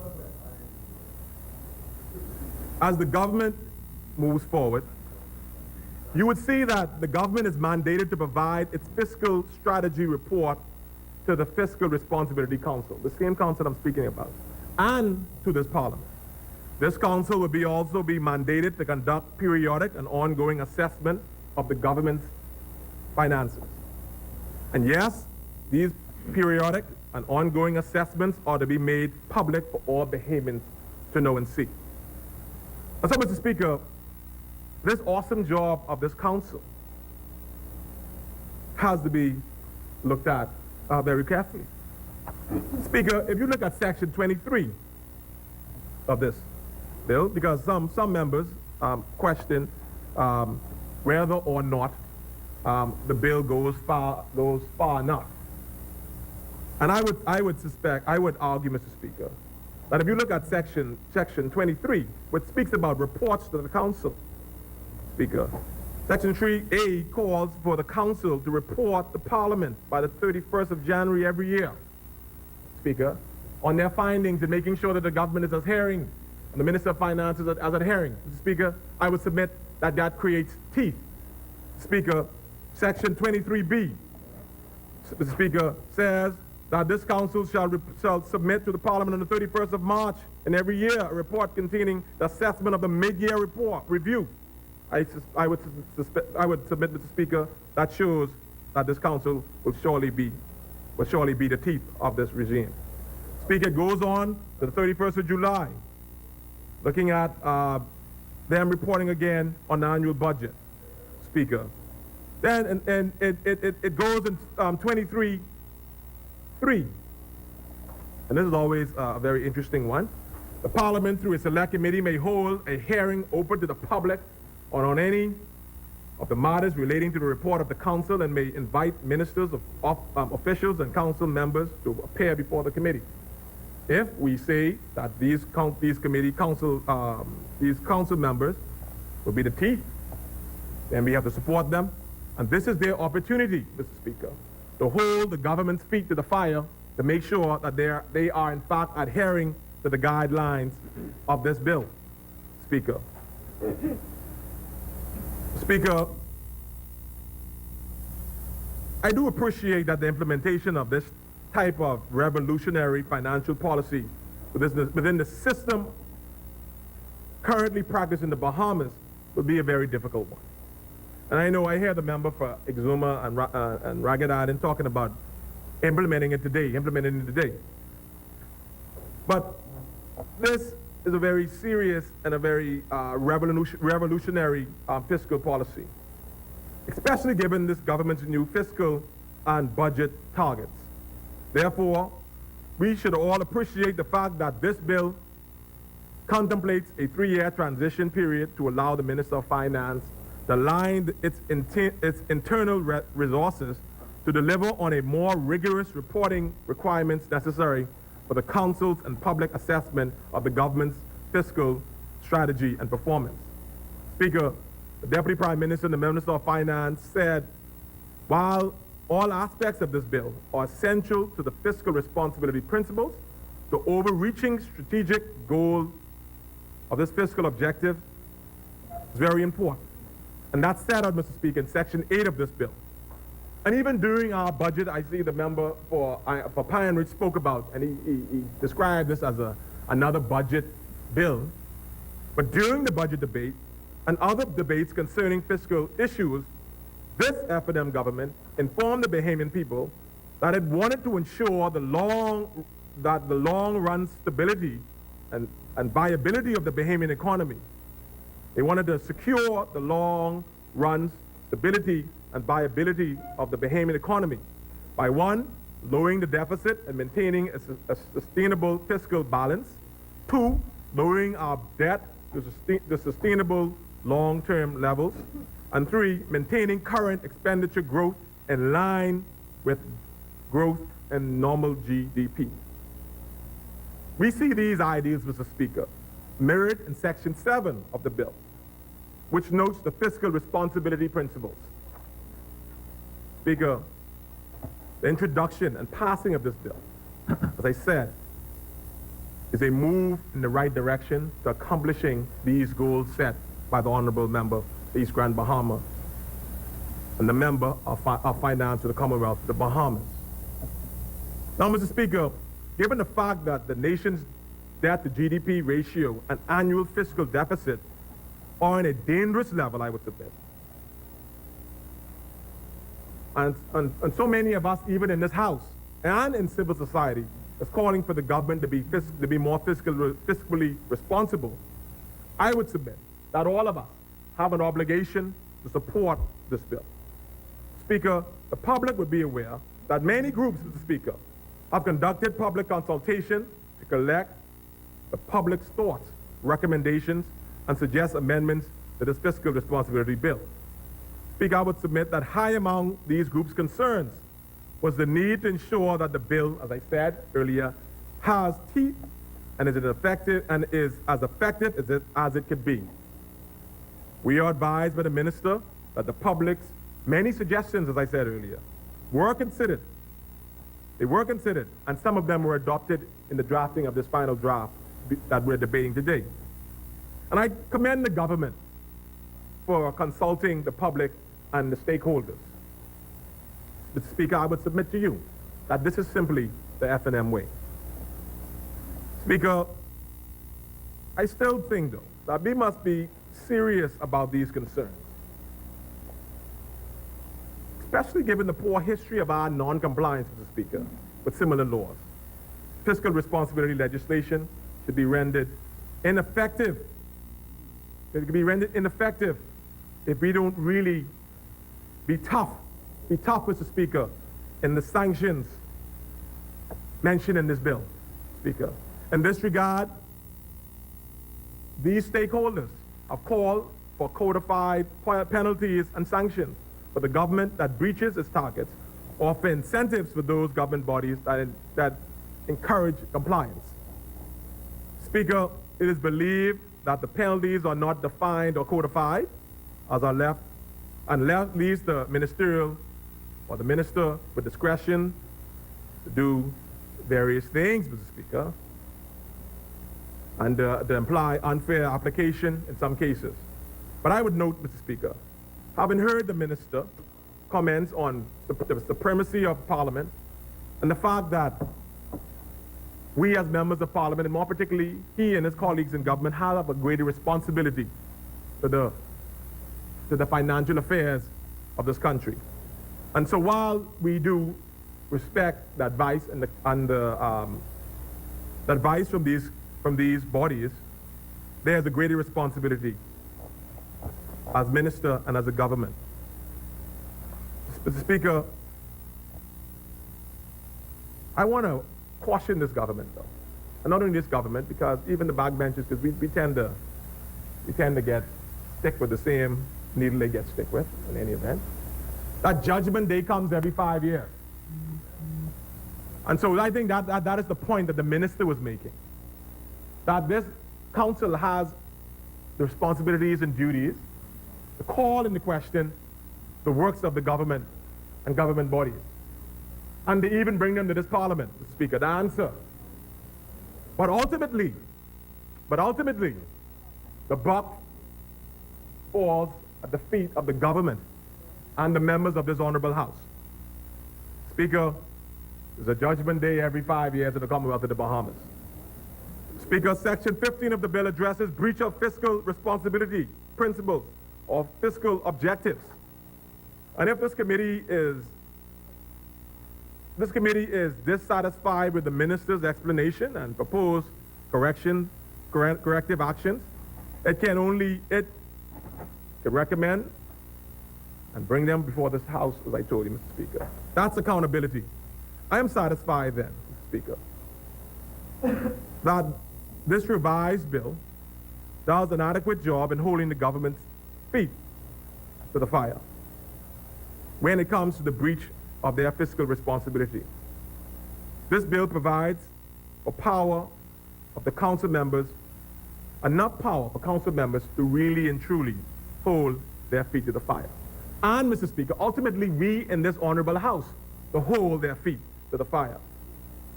Speaker, they can advise the public and Parliament of their position.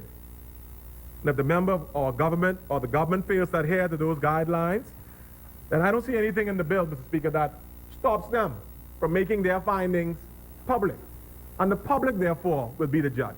Again, Mr. Speaker, Judgment Day comes every 5 years. Speaker, All right. Mr. Speaker, With nomination. You ain't threatening me with nomination. Can't be St. Anne's. Did y'all hear that, public? He said Mr. Speaker, nomination come before. Mr. Speaker, the first schedule sets out. You threatening me? Mr. Can't be threatening me. I know, Mr. Honorable members. Can't be. I was pausing because I don't know if he was. I was on my feet, Mr. Speaker. I heard the member. I don't know if he's threatening me or I don't think he was threatening So me. he's threatening me. Speaker. He's always threatening me. Don't be sensitive. I ain't sensitive. Don't be rude. And I won't be sensitive. Honorable members, Always make these comments. the member for Tall Pines. Can I finish, Mr. Speaker? Order. Order for the member for Tall Pines. Please carry on. Mr. Speaker, so yes, there are concerns as it relates to the responsibilities of this independent 5-member Fiscal Responsibility Council that currently appears to only have oversight and advisory roles. Speaker, yes, we are aware of the call for the council to have more powers to proactively contribute to the fiscal, strategic, and decision making. But again, we should be cognizant, as I said, of the recommendations of these bodies nonetheless. Speaker, as we move forward, because I still say that they are the real teeth to this new regime. Speaker, if you my research, and I think the House members' research, will find that the system of we call codified penalties and incentives are not incorporated in legislations of all countries that have similar fiscal responsibility legislation. For example, Mr. Speaker, while Brazil and Austria has sanctions and mechanism for sanctioning, New Zealand does not have any, Mr. Speaker. I understand that Nigeria, that currently has a similar proposed independent fiscal responsibility council, is now calling for enforcement measures to be legally codified in their legislation. And so, Mr. Speaker, I would advise this government and all of us in this House to continue to monitor and watch these other jurisdictions and see where we could pull and learn and get the best practices from those jurisdictions as we move to strengthen this piece of legislation. Speaker, the first schedule of this bill sets out a roadmap for the planned fiscal adjustment needed over the next 2 budget years in order to hit those targets. And that is, Mr. Speaker, to enable the public sector and wider Bahamian economy, and I quote, to achieve the fiscal objectives in an orderly manner and to avoid unnecessary shocks. The bill calls for in 2018 and 2019 and in 2019 and 2020 deficits that, and I quote, shall not exceed 1.8% and 1% of the GDP respectively. The bill also sets out a long-term target of reducing the government's direct debt to GDP ratio from the current 58% to no more than 50%. The year by which this target is to be achieved has to be set out in the government's fiscal strategy report, which must be submitted to this Parliament no later than the 3rd week in November of each year. And all of this thing talks to the accountability that's integrated in this bill. I concur with the recommendations, however, Mr. Speaker, of Alan Wright and Kari Grenada of the Inter-American Development Bank in its work, the Bahamas Fiscal Responsibility Bill 2007, some observations and practical guidelines for implementation. They recommend effectiveness that gives the inherent vulnerability of the Bahamas. They look at the vulnerability of the Bahamas, Mr. Speaker, the natural disasters. And they recommended that we be cognizant of that. And so this is for the member for Exuma who mentioned that as if it wasn't addressed in the actual bill. You would note, Mr. Speaker, in section 13, addresses the exceptional circumstances, Mr. Speaker, for sudden and unexpected events arising from external shock resulting in a significant economic downturn, national security consideration, or national disasters so required. And so, Mr. Speaker, that concern is addressed. Speaker, look at section 13. Now, Mr. Speaker, there was a lot of talk, and I started off about the Speaker's rule. And there was a lot of talk, Mr. Speaker, about democracy in this bill. There's a lot of talk about independence in this bill. This bill even verged off into the powers of the Auditor General. It verged off into the powers and responsibility of the Public Accounts Committee. Speaker. Speaker, it caused me to think about what you talked about earlier last week, about the importance, Mr. Speaker, of there not only being these independent bodies and in finance, in our fiscal regime, Speaker, not only talking about these independent bodies in our legal regime, but the independent public director, public prosecution. I hasten to wonder, Mr. Speaker, as we look at independence in fiscal issues, what about the independence again, Mr. Speaker, of what happens in this House? And it's interesting, Mr. Speaker, I looked at section 23, and it seems, I was shocked, Mr. Speaker, because it gives you all kind of powers in section 23. I was kind of shocked, Mr. Speaker. The powers that I would submit, Mr. Speaker, I'm not sure if you even have these powers in this House, or it is not exercised, Speaker. In section 22, it says that the budget of the council in section 22(1), that the Speaker is to be presented to the Speaker for review and approval and inclusion into the annual budget of the Ministry of Finance. And Mr. Speaker, do you have that power? I know you've been talking about this power in the House of Assembly. Speaker, it goes on to section 3, Mr. Speaker. I have to speak, Mr. Speaker, for the House. We have the parliamentary secretaries and administration speak to the ministry. I have to help the House, Speaker. In section 3, it goes on to the counting and administrative function of the council shall be carried out by the counting officer responsible for counting for the House of Assembly. Speaker, you talked about the independence and the powers. Does the clerk of the House have those accounting responsibilities even for this House? But I see them in here. Speaker, I'm only putting this to the government, right? And then it goes on to section 4, Mr. Speaker. I think, yes, they're the important parts, Mr. Speaker.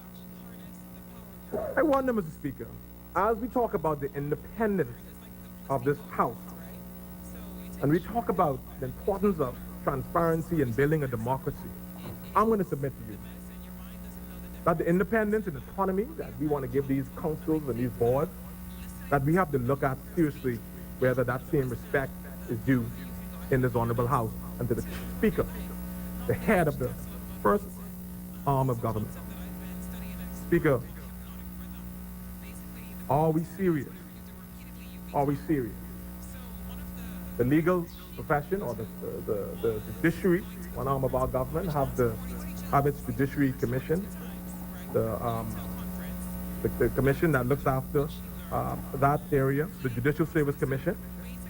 Why is it, Mr. Speaker, that when the Honorable House Speaker speaks about a commission for the Honorable House, some people get so quiet and some people wonder, as a student in politics, Mr. Speaker, if we're talking about teeth in this bill, we're talking about teeth in other bills, and the independent director of public prosecution, what about the teeth in this House?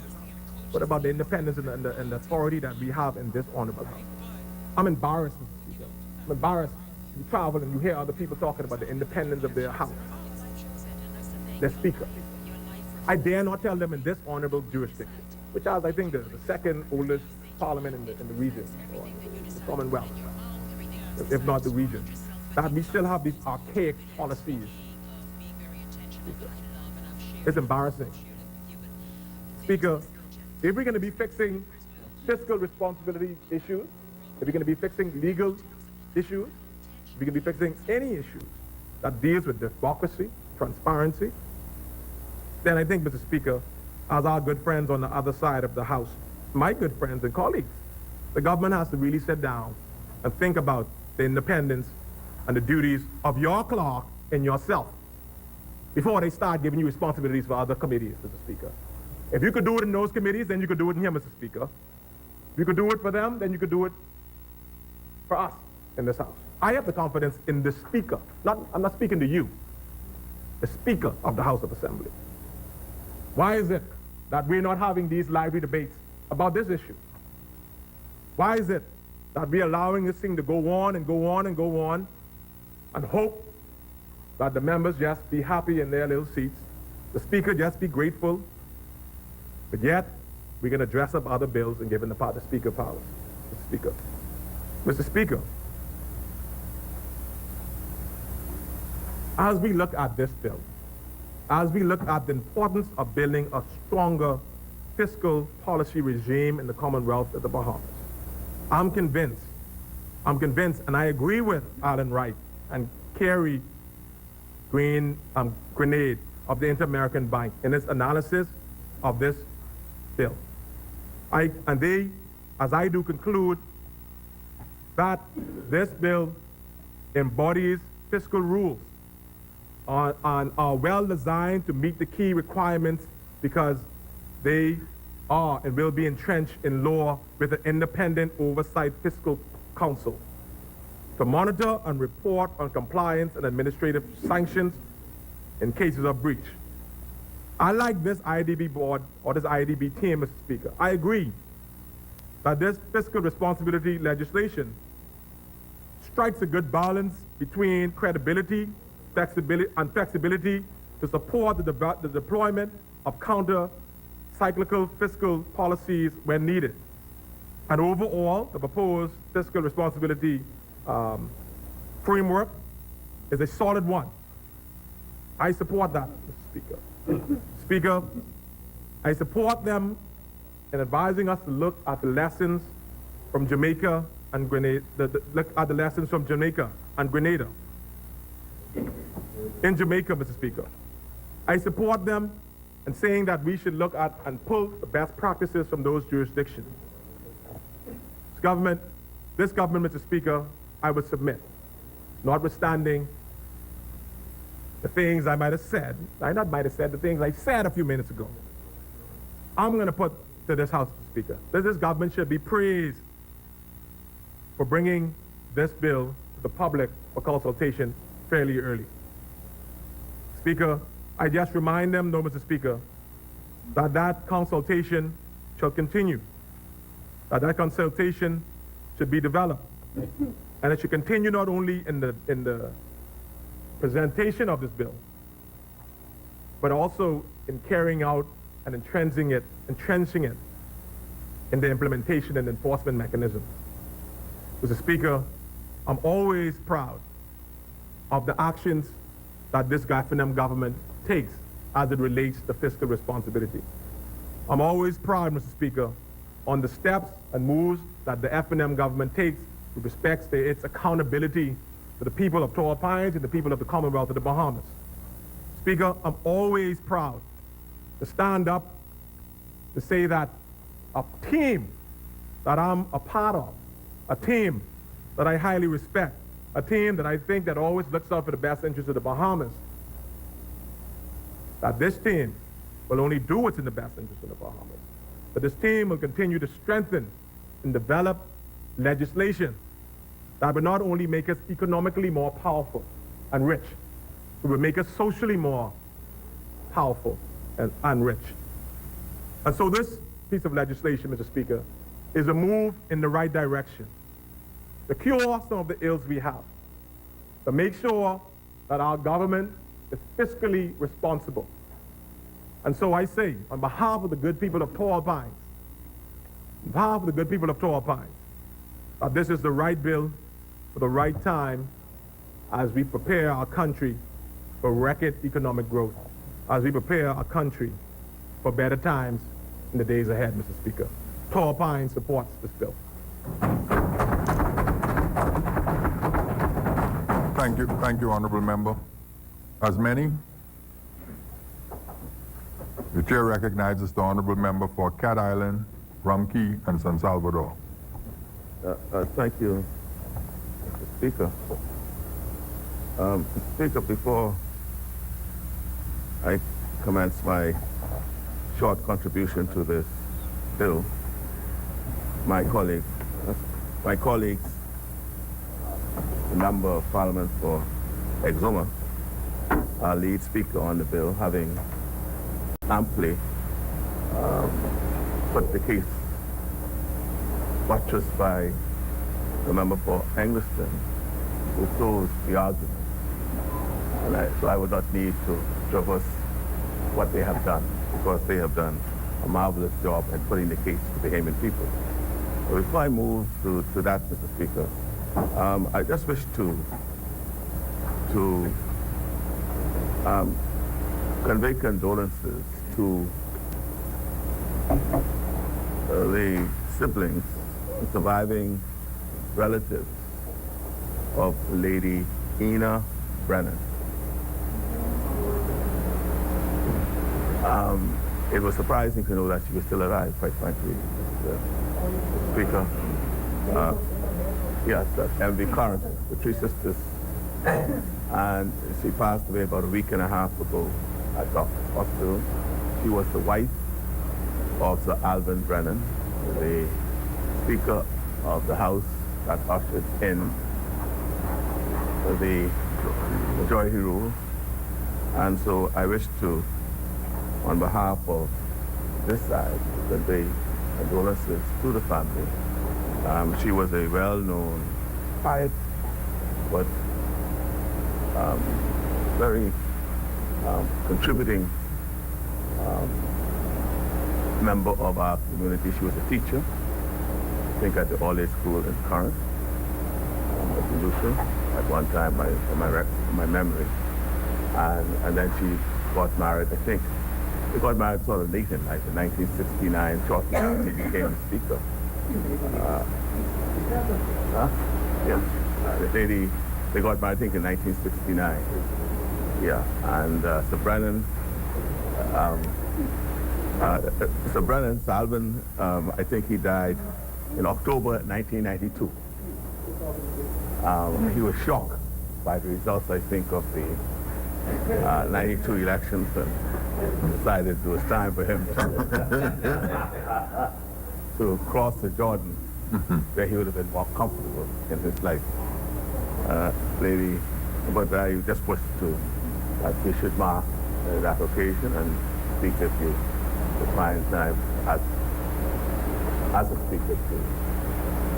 I think she's being buried at one of the Reverend churches, Shirley Street. She used to be married on Saturday. That's all, on this Saturday. Yeah. Also, Mr. Speaker, I like to just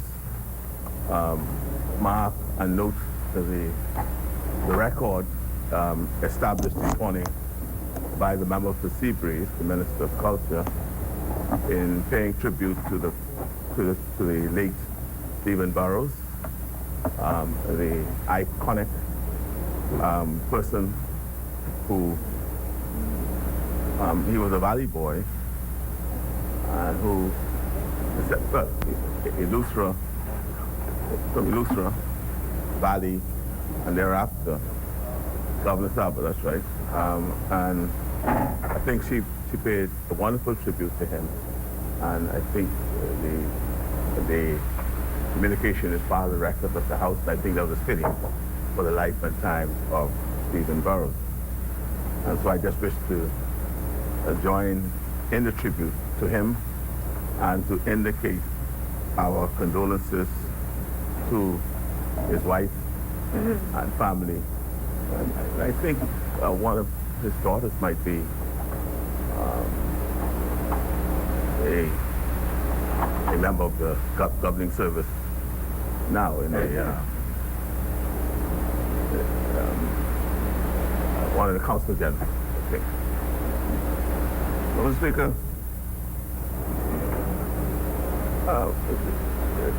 let me start off by saying that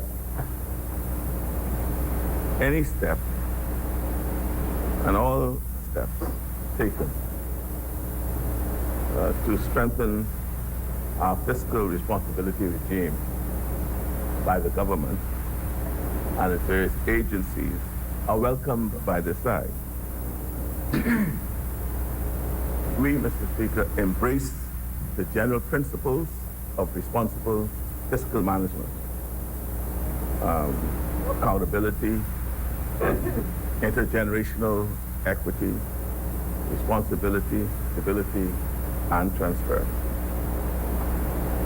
I must say, Mr. Speaker, that fiscal responsibility was the hallmark of our previous administration. Despite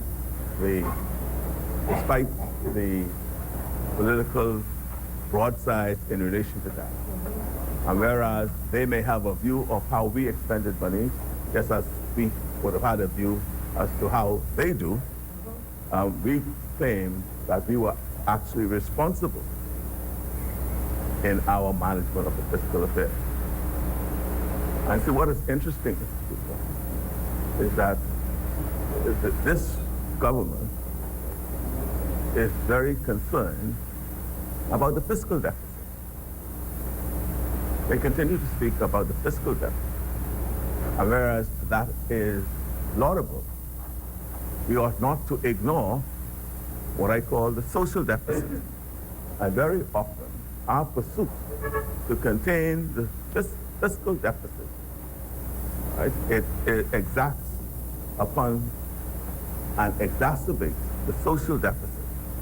And so, for example, you have parents now can't find uniforms.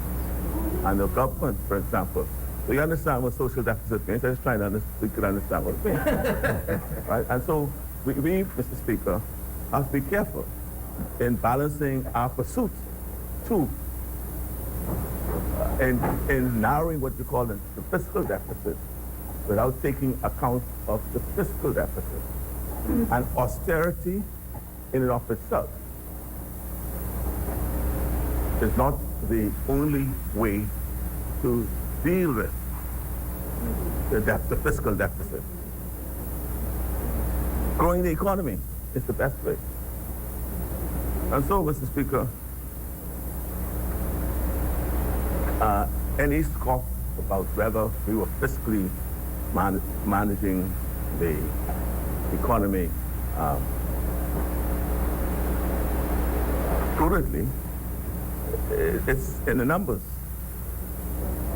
And since this government, is so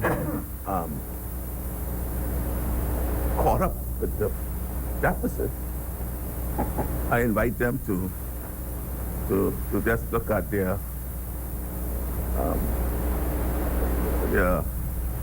draft estimates of expenditure and revenue that they've laid in the House this budget year on page 5 of that very document. That speaks to our prudent management. Because when we assumed office in 2012, the deficit was $550 million. There were vouchers in the Treasury amounting to $120 million to be paid. Yeah, $550 million deficit and $120 million vouchers to be paid. We had, Speaker, in addition, we had the overruns and the costs, the road. We had also, Mr. Speaker, the the cost of the diversion of West Bay Street. We had all those mounting debts to meet. We exposed it, we spoke to it, but we didn't sit there. So by 13, 14, we had reduced the deficit from that 550 to 488 million. And as I said, Mr. Speaker, I don't want them to take my word for it. If they could find their own draft estimates of revenue and expenditure, go to page 5 of their book, it's right there. So 13, 14, it was reduced to 488 million. For the fiscal year 2014, 2015, it went down further by another 100 million to 386. 15, 16, it went to 310 million. That's the numbers. That's in your book. All right, that's in your book. All right, so Mr. Speaker, that is what it was. Now, in the 17-18 deficit, the Minister of Finance proposed that the deficit was 661 million. Right? No, that ain't Perry. That's a sleight of hand. That was sleight of hand. That was sleight of hand, Mr. Speaker. Because when you look at what the central bank had to say about the deficit, and I'm raising this now because when we talk about real fiscal responsibility and a checks and balance, we'll discuss that in the manner in which the government treats the Public Accounts Committee. Yes. The central bank, their deficit numbers was 231 million. So there's a difference between the monetary authority and the fiscal authority. All right? Right? But what we found out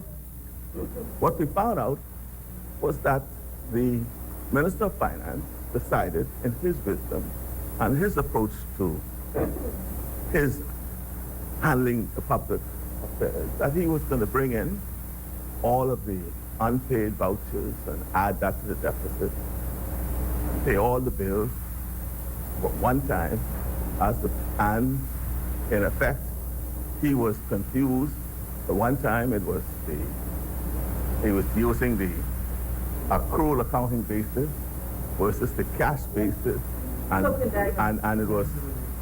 it seems to have been amalgamam of each to arrive at this 661 million. Now I'm going to come back to right? No, you don't tell no, because Mr. Speaker, the very let me tell you, Mr. Speaker. See, because Mr. Speaker, the reason why I raised that because I also want it be recognized when we talk about prudent fiscal management that the assessment of the loss in the economy for the fiscal year 16-17 was $650 million. The IDB said that. The IDB assessment was 650. For the 2 years, 15, 16, 17, they said it was 750 something million. That was a loss in the economy. And yet still, the deficit, according to the Minister of Finance, was 661 million. Now, fast forward to the fiscal year 2017, 2018. That's this year, right? This year? Yeah, right. The deficit, he says, I ain't confused. Yeah, last year. Yeah, last year. 17, 18, the deficit was 323 million. Right? Again, with a sleight of hand, you had a $380 million of debt owed by the government spread over a further 3 years to be paid off. Now, why was that not added to the 300? So in effect, the deficit was more than what he created in 1617. Because if you add the 380, you will have, fuzzy matters right there. Go to your book. Right, Mr. Speaker? See, I spoke about that. I'll come back to those. I just wanted to show them, Mr. Speaker. Right, once you talk about prudent management, right, I wanted to demonstrate that that was the hallmark of our administration, 2012, 2017, and the numbers speak to it. Right? Now, Mr. Speaker, additionally, during our period, we introduced VAT. Right? We introduced VAT. The PLP was a fiscally responsible. We did it in a responsible way. Right? And they all now agree with it. Right? They all agree with it. Right? See, now, I wonder if you could just bring I will shed them up, just bring the book, their book, that they have all those things in. And so in the event they want me to share it. Right? So, Mr. Speaker, right? Now, so there's, Mr. Speaker. That's the right there. The page that I need to go to. I have to. Mr. Speaker, Anglison spoke to the irony of the government in the presentation of this bill. On the heels of what we claim to be one of the most egregious squandering of the Bahamian tax dollars, the acquisition of a hotel. Quite apart from the fact of obviously the government had a very poor. I'd like to know who truly negotiated this thing. It couldn't be. I'm sure St. Anne's had nothing to do with the negotiation of this deal. Right? They never, Mr. Speaker. I sure St. Anne's ain't been part of this. St. Anne's will never sit down to a table and recognize that a property that was appraised to be valued $57 million before it was destroyed by a hurricane. And then they'll pay $65 million for it. And then don't include the inventory. And they said, St. Anne's will never, St. Anne's, you need to tell me on that side who negotiated this deal. I see why you were I see why you were somewhere else. This could not have been that, right? So, Mr. Speaker, and so this act, Mr. Speaker, so when we look at this act, and all of the, Mr. Speaker, what this act really does, in effect, it codifies generally the principles and practices on public financial administration in any event. You usually, if you look in what the acts call for, the principles, usually in a budget communication will touch each and almost every one of these principles in some form or fashion. Right? But does it really do all those, what I call Christmas wrappings that the member from East Grand Bahama suggests, like, it will prevent fiscal mismanagement, right? And let me just borrow, and he gave an assurance, and I quote some of it. well, let me put it this way. It will not, as he said, or contend, this bill will not result in a prohibition of flagrant fiscal policies that threaten the future and prosperity of our nation. It will not do that. Not this bill. That's idealistic, fanciful, and very, very far from reality. See, when you look at this bill, what it really does, as I said, it really codifies principles that you would hear enunciated in any budget communication.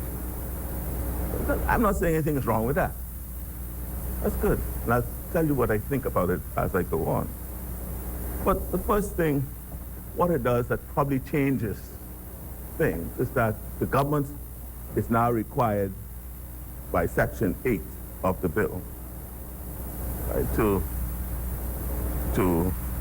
develop a fiscal strategy report. And that is what is supposed to guide the government in their managing the public purse. The fiscal strategy report. And then the government is guided as to what ought to be in that report. And the government is supposed to follow that report. Now, what is curious, the bill recognizes that there'll be exceptional circumstances when the government may not be able to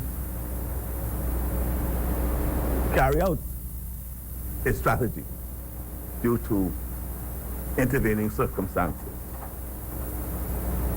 Right? And then what happens in those instances? Well, all the government has to do in those circumstances is do what they call an adjustment plan. Now, so in exceptional circumstances, the government then creates an adjustment plan to their fiscal strategy plan. The Act also recognizes human behavior, human conduct, that the government will reach their fiscal objectives or their strategy. And then what happens there? Well, if it's breached, the government is supposed to let Parliament know about the breach. And then if they are not aware of it, and the Fiscal Responsibility Council becomes aware of it, then they will notify the government of the breach. And then the government is to do what again? An adjustment, do an adjustment plan. So you set up a strategy, but you are still permitted in circumstances, exceptional circumstance, or where there's a breach, to adjust the plan. Now, Mr. Speaker, this is where the meaning, the true meaning and intent of your intervention the other day in respect to the overreach of the executive has meaning. Because what is required is once they set out their strategy, the government sets out their strategy for prudent management, exceptional circumstances arise, we have to adjust that plan, or somehow the plan is breached. What happens? They then have to do a plan. They call it an adjustment plan. That too has to come to Parliament. And then Parliament has to pass it. Well, if the executive, because the plan goes to Cabinet first, it sets out that the plan is created by the minister. The minister takes it to Cabinet. Then after Cabinet approves it, it comes to Parliament. Now, so Mr. Speaker, the point you made, you're talking about the overreach of the executive. So when you come to Parliament now, Cabinet is made up of more than 50% of the legislature. What do you think happened to the adjustment plan? Huh? What do you think happened to it? It will pass. Yeah. Right, it will pass. And so all I'm saying is that if in their breaching of their own fiscal objectives, right, it throws them off. There's no check and balance on them because they come into the executive coming here. We as parliamentarians, we might say no, but the executive is going to vote us out. You see, Mr. Speaker? And so, Mr. Speaker, the fiscal responsibility legislation is nothing new. We discussed it as well, Mr. Speaker. But at the end of the day, as I am speaking and as I stand here, many countries today are wondering, because of wondering its true purpose. And the truest purpose, right, that will happen, right, is the truest purpose is that this is basically this creates a framework against which the Bahamian people or others may judge a government. And at the end of the day, right, that judgment may only be have a consequence on election day. And if you're good at spinning and lying and campaigning, where does it end? So, Mr. Speaker, so that's what it is. And then, Mr. Speaker, when we speak about fiscal responsibility, I mean, the definition is very subjective. For example, a government could decide to pay off sizable chunks of existing liabilities at one time, instead of spreading these liabilities over a number of years to avoid fiscal shock and still characterize that spending as fiscal responsibility.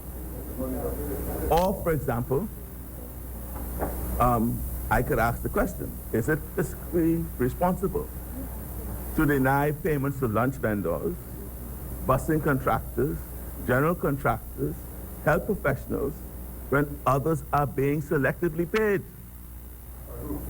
by the government? So, for example, the government could find, that's the question I asked, right? Others, yeah. You're not paying lunch vendors? Is it, the question I asked the Speaker, is it fiscally responsible to deny payments to lunch vendors at the schools, the busing tractors who are taking our children to school, the general contractors, health professionals, when others are being selectively paid? Mr. Speaker, what about being able to find diverse sums of money to purchase an asset when alternative and more prudent arrangements are readily available? Right? Mr. Speaker,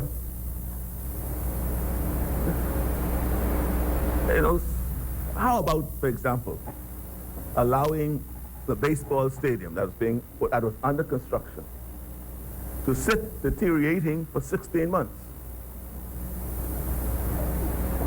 There's some workers there now, but I still haven't seen much difference. What was the hold up about that? And could it be said to be fiscally responsible to incur all these additional expenses? That's why I say it could be subjective. They believe it is, They believe they're being fiscally responsible by not doing it. You heard about the post office contract that was canceled. That seems to have been an expensive and seemingly wasteful exercise. And where are we with that? Is that fiscally responsible? Was the $70 million voluntary separation exercise program at BPL, where critical skill sets were depleted? 4 fires took place that caused in excess of 100 million. And now there's talk of behind the severed staff. Was that, Mr. Speaker? Right, Mr. Speaker? You know, so Mr. Speaker, as I said, you know, what the bill really says, you know, fiscal irresponsibility can be cured by an adjustment plan, according to that. So if I am irresponsible, I did something irresponsibly, I just come to Parliament and say sorry and change and just do an adjustment plan. Mr. Speaker? So Mr. Speaker, so that's what the act says, right? So the act truly, Mr. Speaker, does not cure what I say is the root challenge of irresponsibility. And that is what I call intransigent human behavior. That's something we cannot do. Cannot legislate that. In all of the expensive and fiscally irresponsible cases I listed, alternatives were offered to the government, but all were eschewed and ignored and scoffed at. So, Mr. Speaker, it is a subjective phenomenon, this fiscal responsibility act. I think is the key, Mr. Speaker, is we have to find a cure for harmful human behavior, right?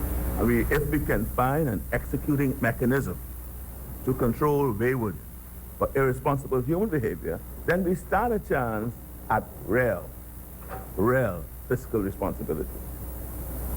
There are numerous examples, Mr. Speaker, where the side opposite characterize their spending of public funds as fiscally responsible. But we characterize the same as fiscally irresponsible. So who is right? We say we right. With that said, Mr. Speaker, the bill, I repeat, the bill is therefore a directory framework that does not assure fiscal responsibility, but rather creates a framework against which the fiscal management of a government could be measured. That's I think the bill does. Fiscal measures being based on estimates and forecasts, as noted in the first schedule to the Act, acknowledges the uncertainty about their impact on fiscal management. It is not cast in stone and is subject to the unforeseen circumstances and emergencies that impact the government and its business. Mr. Speaker, I do support the establishment of the Fiscal Responsibility Council. Don't let them fool us as the role of the Speaker in the matter. Let them fool us. Right? Whereas I would have liked the Speaker to have had more power in this election. What is being asked of you is to advise the Governor General that these various bodies recommended these persons to be on the board. Why shouldn't you have an input in who the persons are you're going to be advising to? If they're truly thinking of empowering the House and the Speaker. I also, Mr. Speaker, will recommend that the numbers be expanded so that you could include someone of the ilk of a former governor of the central bank, or someone with what I call public sector finance institutional knowledge to assist those, because a number of these persons might be very academic in their approach to numbers. In fact, they might be like the accountant who just becomes Minister of Finance and don't appreciate.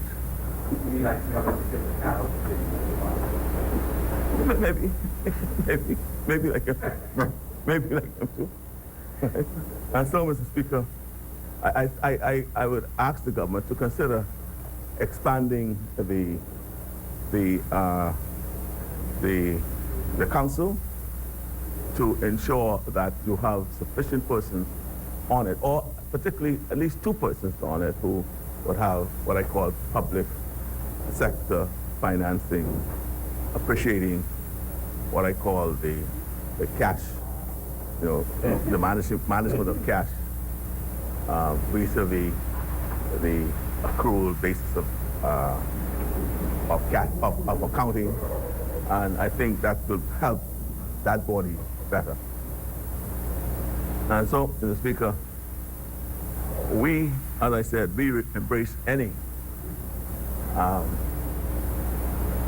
measures that will assist towards fiscal prudence.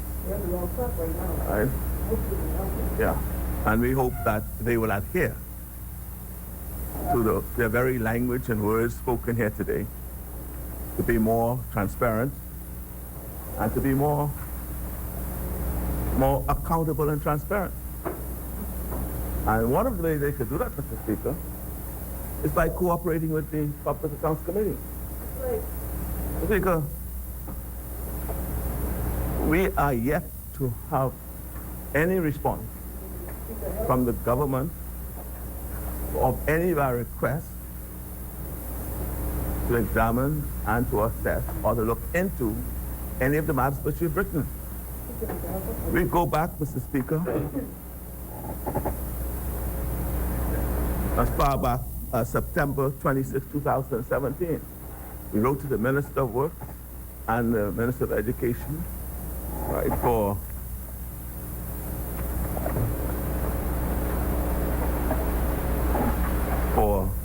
the scope of works for the school repairs for the summers of 2016, and the member for Garden Hills asked for 27.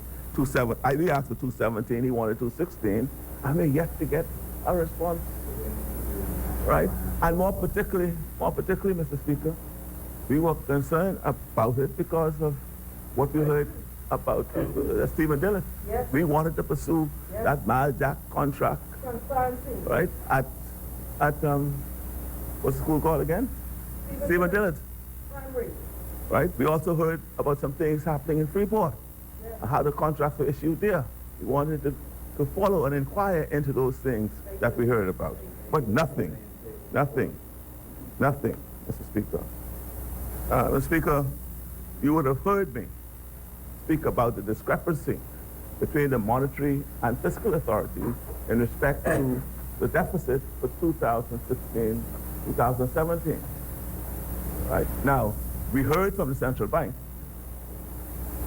right, and a very, who responded, and the response requires further inquiry. But the Minister of Finance Ministry, they tell us,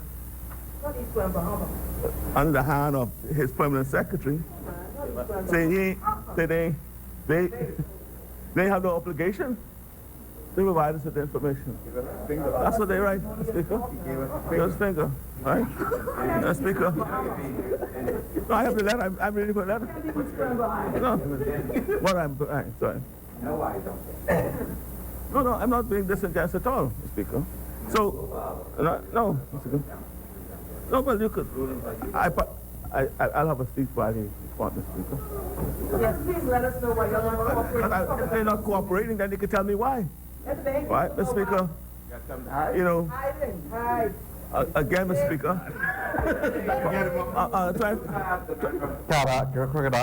Central Chair recognizes the honourable member for St. Anne's. There is a ruling of the chair by the former speaker, their speaker appointed by them, that says the only accounts that have been tabled before the House of Assembly, tabled in the House of Assembly, can be reviewed by the Public Accounts Committee. That is a ruling on their time, so I ain't got nothing to hide, by their Speaker. The same majority he complained about, he said that there's a majority, the fellas get their way. So it's a ruling by the no, this is a, we've already adjusted, this is a fair Speaker. Where's all, Mr. Speaker? Where's all, Mr. Speaker? Where's Speaker? I here remember. First of all, the Speaker was the House Speaker elected by all of us who was here. That's the first point. Second point, Mr. Speaker, that the ruling he's speaking to was specific to the circumstance on which the member, the Speaker was dealing with. Specifically, it was, Mr. Speaker. And I have, Mr. Speaker, there's a report coming very shortly from the PAC Committee to deal with that. It was a specific ruling, right? It's a specific ruling in relation to what was before him, right? And I will be able to demonstrate in his, and the ruling itself speaks to that, right? So I'm not, so Mr. Speaker, at the end, no, it's not a precedent either. It's not a precedent, right? The Speaker, this is a new Speaker. He could have a look at it and decide what he wishes, whether it's right. Right. So, Mr. Speaker, what I'm saying is the government is failing to respond and cooperate with us. And so, Mr. Speaker, for example, right? We wrote them on the 25th asking for several matters to be clarified and come before. We are yet to get it. And so, yes, a report will be coming shortly from the PAC Committee to express our destination and concern about the lack of transparency on the part of the government. Why would they want to hide behind a report? Right?